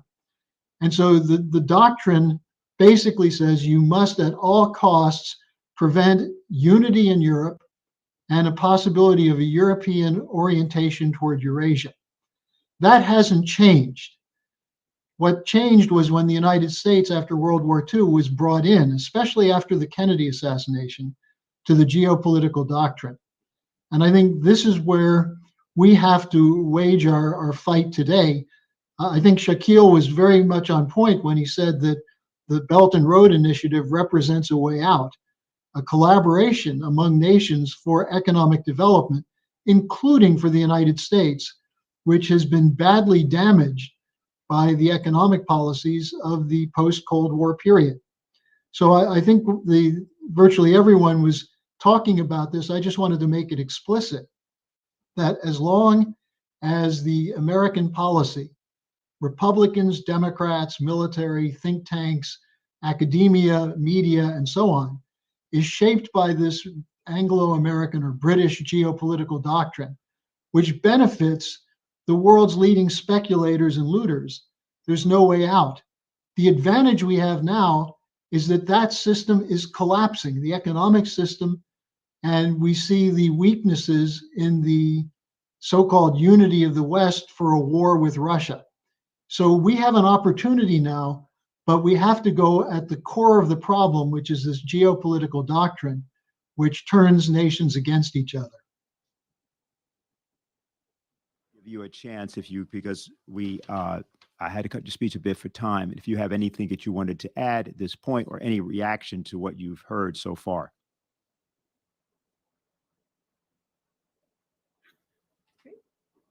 Yeah, go ahead. Sure. I think very small. Excuse me. I was asking Mr. Nielsen, and he had put his hand up. So just let me see. Did you have something that you wanted to say? Please. Just a few. Can you hear me? Yeah, it's a little. Hold on, we're going to work on your volume. Yeah, go ahead. Yeah, you can hear me. Yes, it's important, of course. Yes. Okay. I would say that the panel here, we have a lot of work before us, because I can say for my own country in the parliament, we just had a discussion about Ukraine, about sending soldiers, things to Estonia. And I think it was almost all in the parliament who agreed that Russia is an aggressor and things like that. When I talk to Russian people, I'm very often in Russia and I speak Russian. They are very surprised, because why is it that Europeans, they submit to the Americans, accept that the Americans can decide that Europe should not work with Russia? And if you look at from another planet, and you from the outside, it seems very, very strange that Europeans like that submit to the American wishes. I think it was Jafras. He mentioned that Biden, he said that Nord Stream 2 will close at the face of Scholz, the German chancellor. And I think that I'm a little puzzled, because I think it's very, very obvious that Europe has their own interest towards Russia, in cooperation with Russia. So I think it's very difficult to convince, because I also very often talk to Danish politicians, and they are very emotionally engaged, and the media and academically. I think most of it, the vast part of it is very much against this, engaged in this Russophobia. So there's a task ahead of us. Okay. Thank you. Okay, very good. So, Mr. Rame, go ahead. Thank you. I have a very small intervention. I think we also need to talk about the corporate greed, because the real problem at this point of the time, the nexus of this industrial and the military complex, and how the corporate sector is greedy to capture the resources of different countries, and maybe there is something to talk about. So how the corporate can be pinpointed and pressurized to alter their ways. Thank you. Okay. Now we've gotten various questions, and everyone is not on. That is, we've gotten questions from Mr. Jatras, who will be joining us for the second panel, and also for Natalia Vitrenko. Let me just say, we will make sure that those questions are asked. And again, Mr. Jatras will be with us in the afternoon panel. Is not able to be with us this morning. So this is a question to the panel from Renee. Thanks to Jim for bringing into the discussion the motivation to stop Germany from linking into Eurasian development. Is it not the case that the coup in Ukraine, which built up momentum starting in 2013, but really got going in 2014, was substantially also a reaction to China's announcement of the Belt and Road Initiative through Xi Jinping's speech in Kazakhstan? The preparations for the coup in Ukraine originated much earlier, but the fuse was lit at that time. Can you comment? So I think that's probably directed first to you, Helga, and then any others that have something that they'd like to say.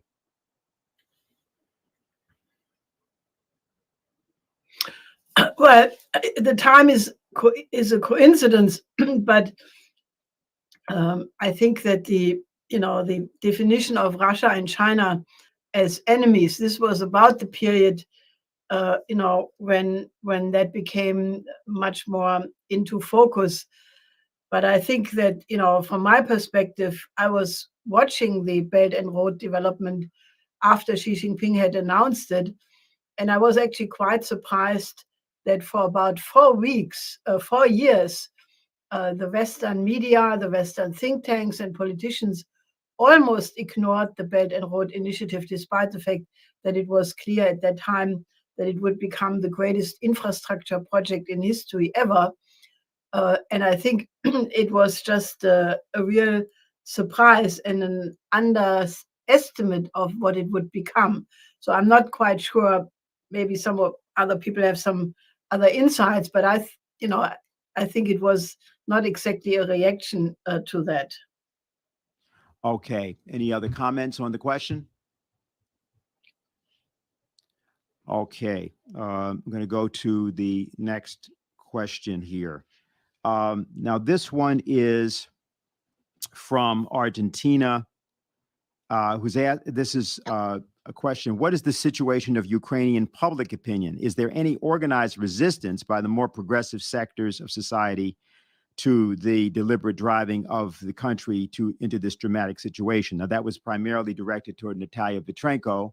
We can ask her for an answer, but is there anybody else on the panel that would like to speak to that? Okay, both Mr. Nielsen and Helga. So Mr. Nielsen, why don't you go first, and then we'll go to Helga. Yeah, well, as Natalia Vitrenko mentioned, of course, it's well known here that the government in Ukraine, they shut down Russian television channels, and they put this Viktor Medvedchuk in arrest and things like that. So it's not at all. It's very, very far from a democracy in Ukraine, and so of course I know that, like Natalia Vitrenko, and there are also some other groups as working against, but it's very difficult because I would not to call it a fascist regime, as a little put it very strong, but I think it's a very, very authoritarian. It's certainly not a democracy, and there's no real free speech, and you could be punished just if you are in favor of the Minsk II accord, and you can be punished if you say something about Bandera, that he is not a hero and things like that. So of course I think there are under the surface, there are a widespread anger against the government, and they're certainly not satisfied. I have talked with several Ukrainians working in Denmark and Poland and other countries, and they are very, very dissatisfied. They're very frustrated because Ukraine is an extreme poor country, and Ukraine should be, according to the level of education, it's a black earth area, and they have all the premises for becoming a very flourishing, rich country, but it is not at all. So of course there are some internal, there are really dissatisfied people everywhere in Ukraine. Thank you. Okay, yes, Helga?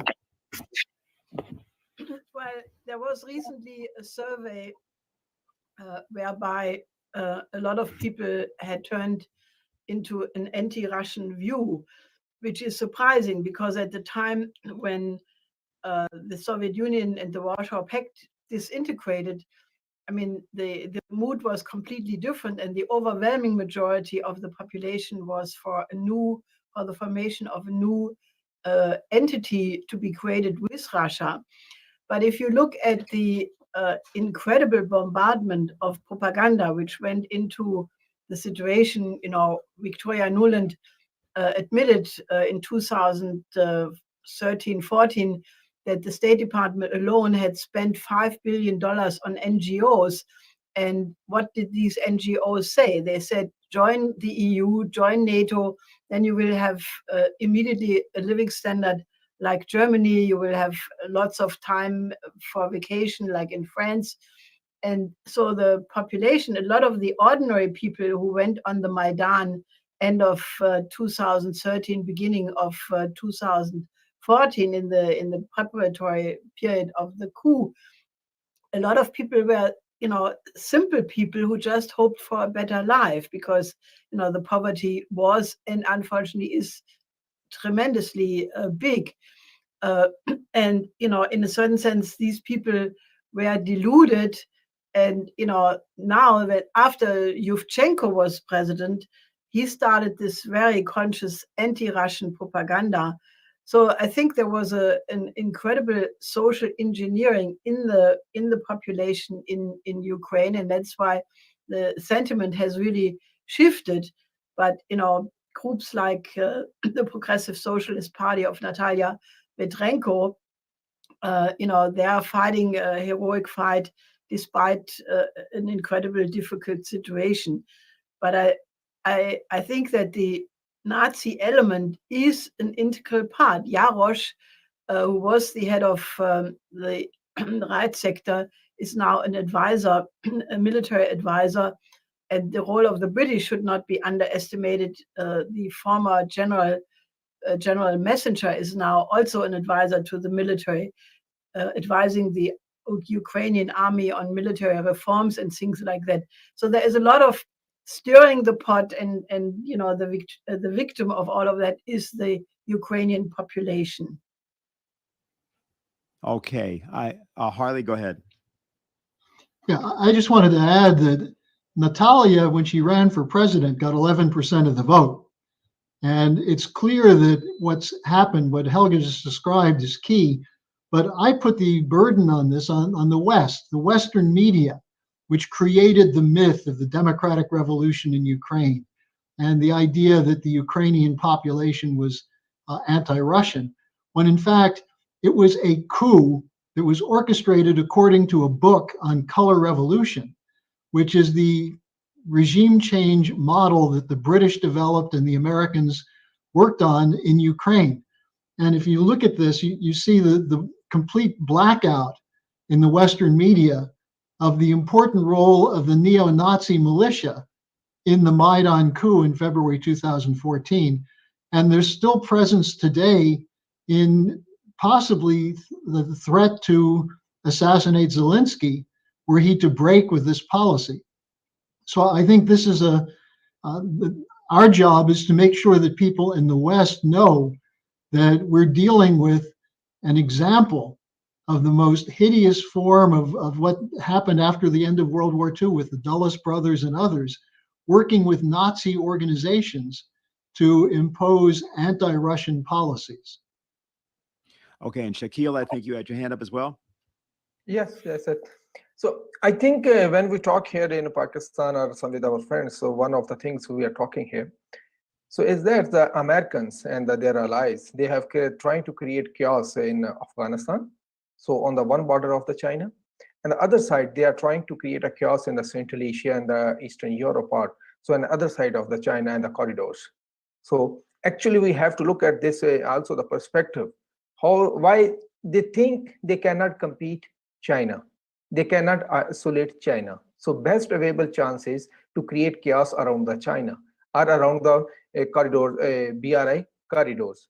Why they think they cannot isolate China? Because as if we compare with Russia with the China, at that time, Russia was not that much connected or interconnected in the global system.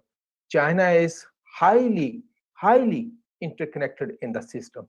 So it would be very difficult to disengage world from the China. So they are trying to create the chaos. That is another perspective. Okay. So we have a couple of things to say. We have a question that helps, and we have a couple of people who are with us today, which who would like to respond.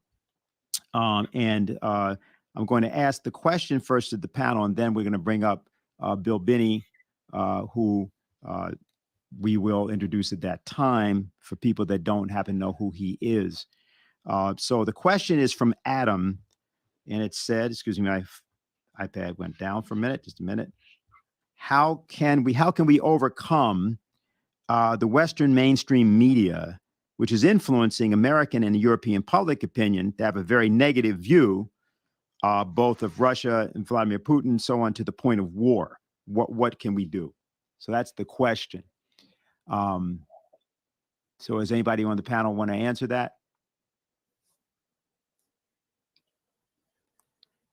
If not, can you repeat the question? Okay.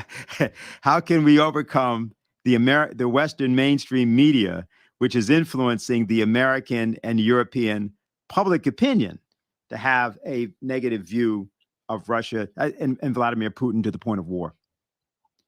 So Harley had his hand up. So Helga, why don't you go ahead, Helga? Oh. Well, I think, once you recognize that you're really living in an occupied territory, which is controlled by what Ray McGovern calls the Mickey Med, the military industrial congressional media think tank complex, and that is not very different in Europe. For example, in Germany, the pro-NATO forces in all of these institutions. The British had an institution a while ago called the Integrity Initiative, which was the idea that in all these institutions, parliament, media, think tanks, they would have what they call cluster agents, which is like, you have a totally normal newspaper, but then you stick in 1 or 2 or 3 journalists to make sure that the pro-NATO line is being kept at all costs. And you can actually, after a while, when you watch TV, you can actually identify who are these cluster agents, because they always, immediately come out with the official line. Now, once you recognize that that is the problem, and that means naturally that the so-called democracy of the Western liberal system is maybe not so democratic at all, then you are left only with the choice to develop what they call in German civil courage, Zivilcourage. And I think that is a question which really needs some, courage, because most people, when they realize that the official opinion is in such a way, then they don't stick their neck out. They don't want to be heard to say something different. They want to go along to get along. And that is how actually the democracy turns into a dictatorship. But if people, basically say, I have to fight for the truth, then, and you speak out and you speak of your opinion, then you can change it and you can help to change the environment. I think, from my perspective, and I think I know both Russia and China maybe a little bit more than the average person. I'm not calling myself an expert, but I have enough experience to have an own judgment about the character of the people, about the policies of the leadership, their general intention. And I can assure you that from my perspective, neither Russia nor China are anything like what they're being characterized in the press. As a matter of fact, it's almost like the Western media, they have a convex spectacle. I maybe mix it now with a concave. In any case, they are saying everything about Russia and China, what they are doing themselves. So it's almost mirror exchanged.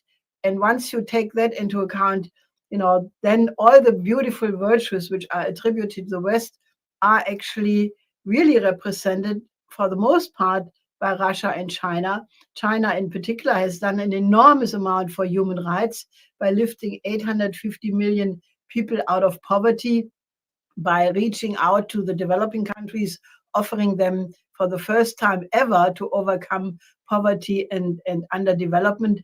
So, I think it's really upside down, and you have to fight for it. Use your friends and relatives and acquaintances to set the record straight and join us, because, if you cannot do it on your own, you can be extremely efficient when you join an organization which is fighting for the truth. And that is the one thing I claim for the Schiller Institute. Yeah, and Harley, you had your hand up before, correct? Yeah, well, Helga said pretty much what I wanted to say, except I'll add one point. The media in the United States has no credibility, and their ratings are collapsing. There's a vacuum created because of that, and our job is to use the ironies that demonstrate not just that it's fraudulent, but that, for example, that when they say the West is democratic and China and Russia are authoritarian, what about the case of Assange? What about the case of Lyndon LaRouche? Those treatments show that this is not a democracy in the West. When you attack Russia for censoring, what about the social media censorship in the United States? So I think all the objective circumstances are there, including the loss of credibility for the media. What's not there is what Helga was just talking about, the courage to go out and take on the passivity or the indifference to the effects of policies that are being carried out in the names of Americans. And I think we have to get under people's skin on that. And I hear so often from people who say they're too powerful, they're in control completely. They're not in control. The financial system is set to blow. We're on the verge of World War III because the geniuses running the unipolar world have no policy except provocation and war. So their powers are ebbing. And it's a moment of time where courage is the biggest lack on our side, and people should just get off their rear ends and get out and do something. And joining us is the best way to start. Okay, I just want to let a couple people know that Colonel Corvez, we're going to have a question for you in a minute when we come back. And we have also Harley, we have one for you. But now what we're going to do is bring up Bill Binney, who I want to introduce. Bill Binney was the former technical director of the World Geopolitical and Military Analysis and Reporting Section of the National Security Agency, where he worked for 30 years until he resigned after the catastrophic intelligence failure of 9/11. He was once asked by a Danish journalist who was covering a story about how their defense intelligence had been giving massive amounts of raw material to the NSA. He said, "This is exactly the problem that I saw, that NSA, CIA, FBI, and Bush started with Bush, Cheney, Hayden, and former CIA Chief George Tenet. They set the process up in 2001, and then they extended it to various other countries in the world, including the Five Eyes, US, UK, Canada, Australia, and New Zealand." So he is a person who, when he speaks about things involving the topic that just got raised to us, probably knows what he's talking about. So Bill, go right ahead with whatever comments you want to make or any questions you have. Hold on, we want to get your volume up. Give us a minute. Okay. Okay, try now. Okay, well, thank you, and thanks. I'm glad to be with you. To me, I see this entire issue as promoted or starting with two fundamental issues. One is the NATO, US, and other military alliances and the justification, the need to justify in the United States an $800 billion a year budget for the military industrial Mickey Mac complex that Ray McGovern calls. So they have a very large budget here to justify, and so does NATO. They've got all these military alliances around the world, and so they have to justify this. Now, in order to do that, they have to have some potential enemy. Well, the only enemy that has enough nuclear weapons to destroy the world and help, or has more than we do, really, is Russia. And so that's the primary one. And they have that based on the old Soviet Union, the hatred and fear of the Soviet Union that has evolved over decades before, after World War II. And so that's a prime candidate to be our potential enemy. Now, when they first started talking about bringing Ukraine into NATO, I was here in the United States saying, well, if you're going to do that with Ukraine, why don't you also ask Russia into NATO? That way we're all part of the same thing. But the objective was to have a potential enemy so they could justify huge budgets. So that's the one of the main reasons that's behind this. It's all this money, military, industrial, intelligence complex. It's like our secret government, so to speak. And the second major reason that I see is a historical one. If you look back through history, all regimes, when they're in trouble internally in their own countries, they tend to look outside to say there's a threat out there. We have this threat to get people. I call it the Wizard of Oz game. Don't pay any attention to the man behind the curtain. Look over there. So the whole idea is to focus attention away from what's happening internally in the United States, away to what's happening in Ukraine, so that people get more concerned about that. Now, Biden said he doesn't want to get a shooting war with Russia. And I know he doesn't, because what he wants to do is divert attention away from all the major problems his regime has here in the United States. And they are major, not just things on the southern border or crime or the economy especially. And the supply chain, all of that, all these major problems internally in the United States that in 1 year have been problems. Before that, they weren't. Now they are. Now those are going to be really big for the upcoming election in November. And so they have to divert attention away from that so that the people here, before they vote, won't be paying attention to the real problems. Well, they're going to have a hard time doing that because the economy is really hitting them hard. So, but their idea is to divert attention away to this external threat so that they can get past this upcoming election and still stay in power. And so I figure my thought is that the regime here in the U.S. is going to keep this problem going to at least November of this year. And they're not going to get in a shooting war. Okay, anybody want to respond to what Bill had to say? Let me just ask that of the panel. Okay, so we'll leave that there and percolating, which thank you very much for that, Bill. We're going to go to a question right now for Colonel Corvez. And the question was, can Colonel Corvez speak about the role that the French and President Macron are taking to try to diffuse the situation in Ukraine?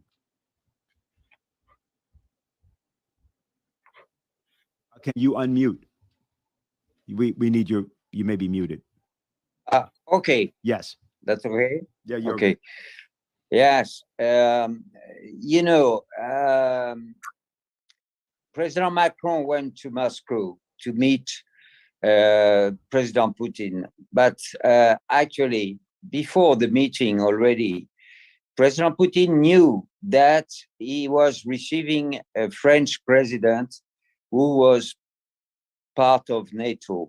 And he was actually the Nisi Dominici of President Biden of the United States, because President Biden is just in front, but it's behind him that the deep state is ruling the United States. And then, as he is, for the moment, for 6 months, president of European Union, he thought he could do something and to try to solve this crisis.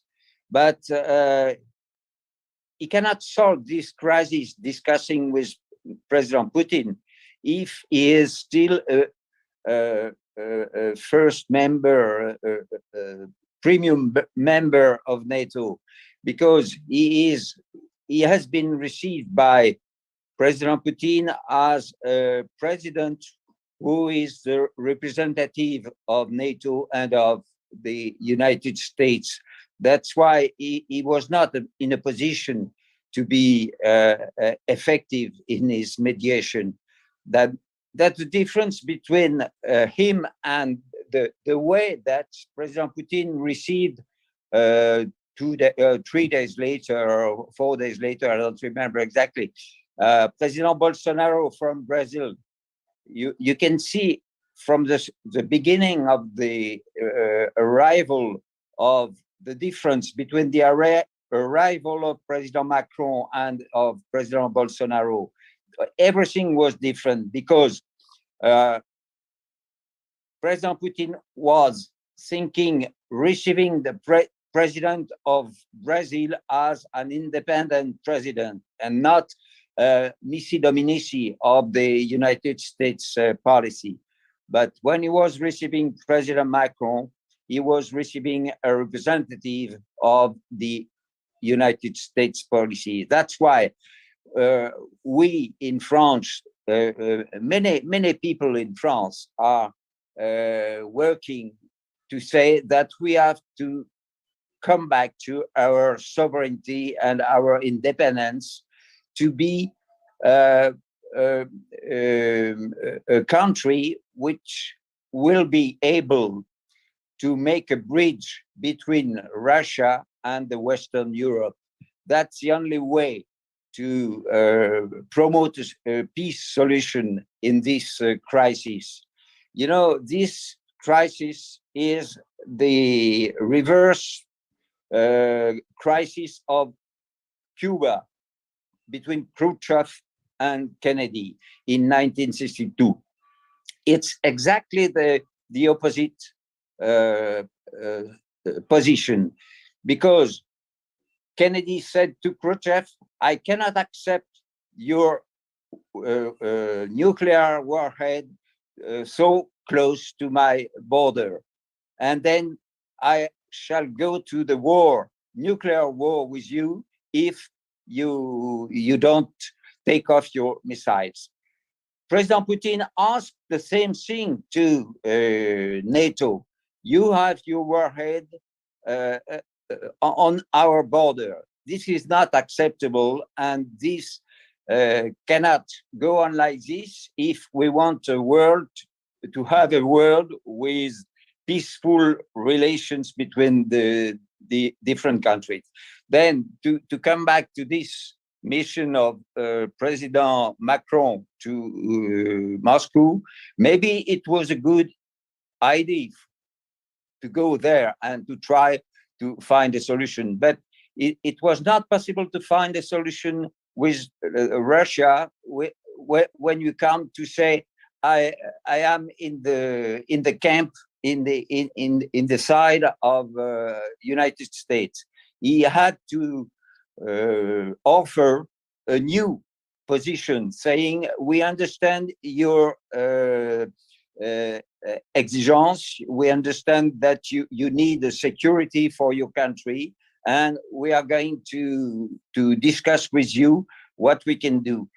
You know, Ukraine is a poor country, which is the ground for this dispute between the Western Bloc and Russia.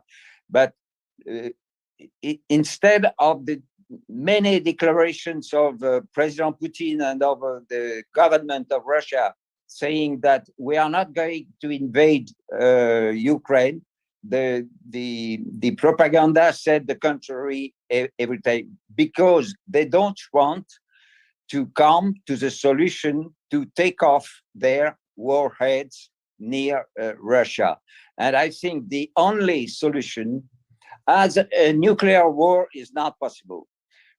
Until now, the United States have imposed their views to many countries in the world, starting from Afghanistan, Iraq, Syria, Libya, and others, because these countries have no nuclear warhead to say, I don't agree with you. But look with North Korea. This is a small country, but now they have the nuclear warhead and said to the United States, you cannot attack us, because if you attack us, you will receive our nuclear warheads also. Then I think that we have to understand that the United States cannot wage a war against Russia, because it would be the apocalypse, the end of the world. Then they have to use other countries to try to reach their objectives. And Ukraine is the poor country that since 2014 and even before is used by United States policy to threaten Russia. Then when Macron went to see Putin in Moscow, the result was sure that he would not come with a solution, because it was impossible to have a solution when you stay in a camp, in a side, and that you don't accept the exigence of the other side. All right, very good. So now we have a question for Harley. This question is this. In your keynote, you summarized the circumstances we are currently facing today in Ukraine. Yesterday, it was reported that over 700,000 civilians from the Donbas region were evacuated by Russia. While the mainstream media is presenting this as a, quote, false flag, it is clear that they are attempting to provoke a conflict in this region to make it appear that Russia is conducting a full-on invasion of Ukraine. But your approach is unique in the fact that you mentioned the ongoing economic crisis in Ukraine and the crisis in the transatlantic financial system generally. Why is this a critical thing to understand in respect to the strategic crisis? Well, let me go back to something that we've discussed a little bit, this idea of MICMAT, the military, industrial, congressional, intelligence, media, academic think tank approach. What we're really talking about with that is a conglomerate or a blob of corporate cartels. And these are, what we're seeing is corporations that are in debt, that have been trading financial instruments of no underlying value back and forth, and getting funds from the Federal Reserve or from other central banks to back them up so they can keep these financial assets on their books at face value. This has collapsed. It's gone. Since September 2019, trillions of dollars have been expended in financial assets loans that then turn into indefinite loans to keep the system afloat. Now, one of the interesting aspects of Ukraine is that after the Maidan revolution, or coup, what happened? The new government brought in the International Monetary Fund that imposed a shock therapy policy on Ukraine, which loaded up debt on a country at the same point that it had lost much of its industrial capability, large part of which is in eastern Ukraine. Ukraine needs $4 to $5 billion to avoid a default. Now, if you look at that on the surface, that's not a lot, given that there are trillions of dollars outstanding. But it reflects the fundamental weakness of the transatlantic financial system. And this is the corporate conglomerates that fund the academics, the media, the think tanks that churn out the narratives that we get shoved down our throats every night when we hear from the Blinkens, the Jake Sullivans, the NBC, MSNBC, CNN media. And this is, it's not objective journalism. It's an intent to sustain a narrative which keeps people helpless in the face of a crisis where they're trying to move to a whole new system. They don't want a security guarantee for Russia. They want the continued confrontation, partly because of what Bill Binney said, because they're trying to justify a huge defense budget, but also because they're trying to justify keeping a bankrupt system afloat. What Lyndon LaRouche said has to be done is the system has to be put through complete bankruptcy reorganization. Many of these zombie corporations who don't make enough money to pay the interest on their debt should either be shut down with the cancellation of that debt or should be reorganized so that they can eat some of their losses, have the speculators eat the losses, but then ensure that there's credit for physical production. That can only occur if this Mickey Mad is defeated. So I think the reason that I focus so much, and we at the Schiller Institute on the financial side of things, is you can't separate the strategic policy from this financial morass that they're in. And it's not that if Ukraine defaults, that blows out the system. Virtually any default could blow out the system. And if they try to prevent defaults by pumping in more money, they're just increasing the inflation. So they're at an end, and they would prefer to use a confrontation as the basis of forcing through these changes that they want toward a great reset than to accept the idea that they have to go through bankruptcy reorganization. Bankruptcy reorganization, the LaRouche's 4 laws, should be the program that all patriots of all nations support, because those are coherent with the idea of sovereign nation states acting for the common good.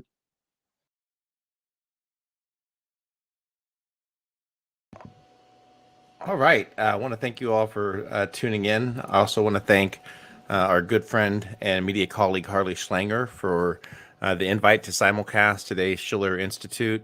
If you have not done so yet, please go over to the Schiller Institute. Make sure you bookmark that site. It's schillerinstitute.com.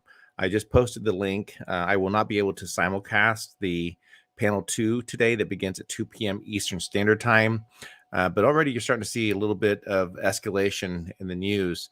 If you have not done so yet, there's a few very interesting things that are taking place right now, as we're seeing a little bit of intensifying fighting there in eastern Ukraine, as well as the mobilizations have been ordered for the DPR and getting there as many people as they can, anticipating some type of escalation. So these are very interesting times indeed.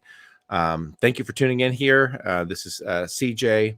Again, don't forget, panel 2 will begin at 2 p.m. Eastern Standard Time. I posted the link. You can find that at the schillerinstitute.com or also on the Schiller Institute's YouTube channel. Everyone have a great day, and we will be back again real soon. Take care.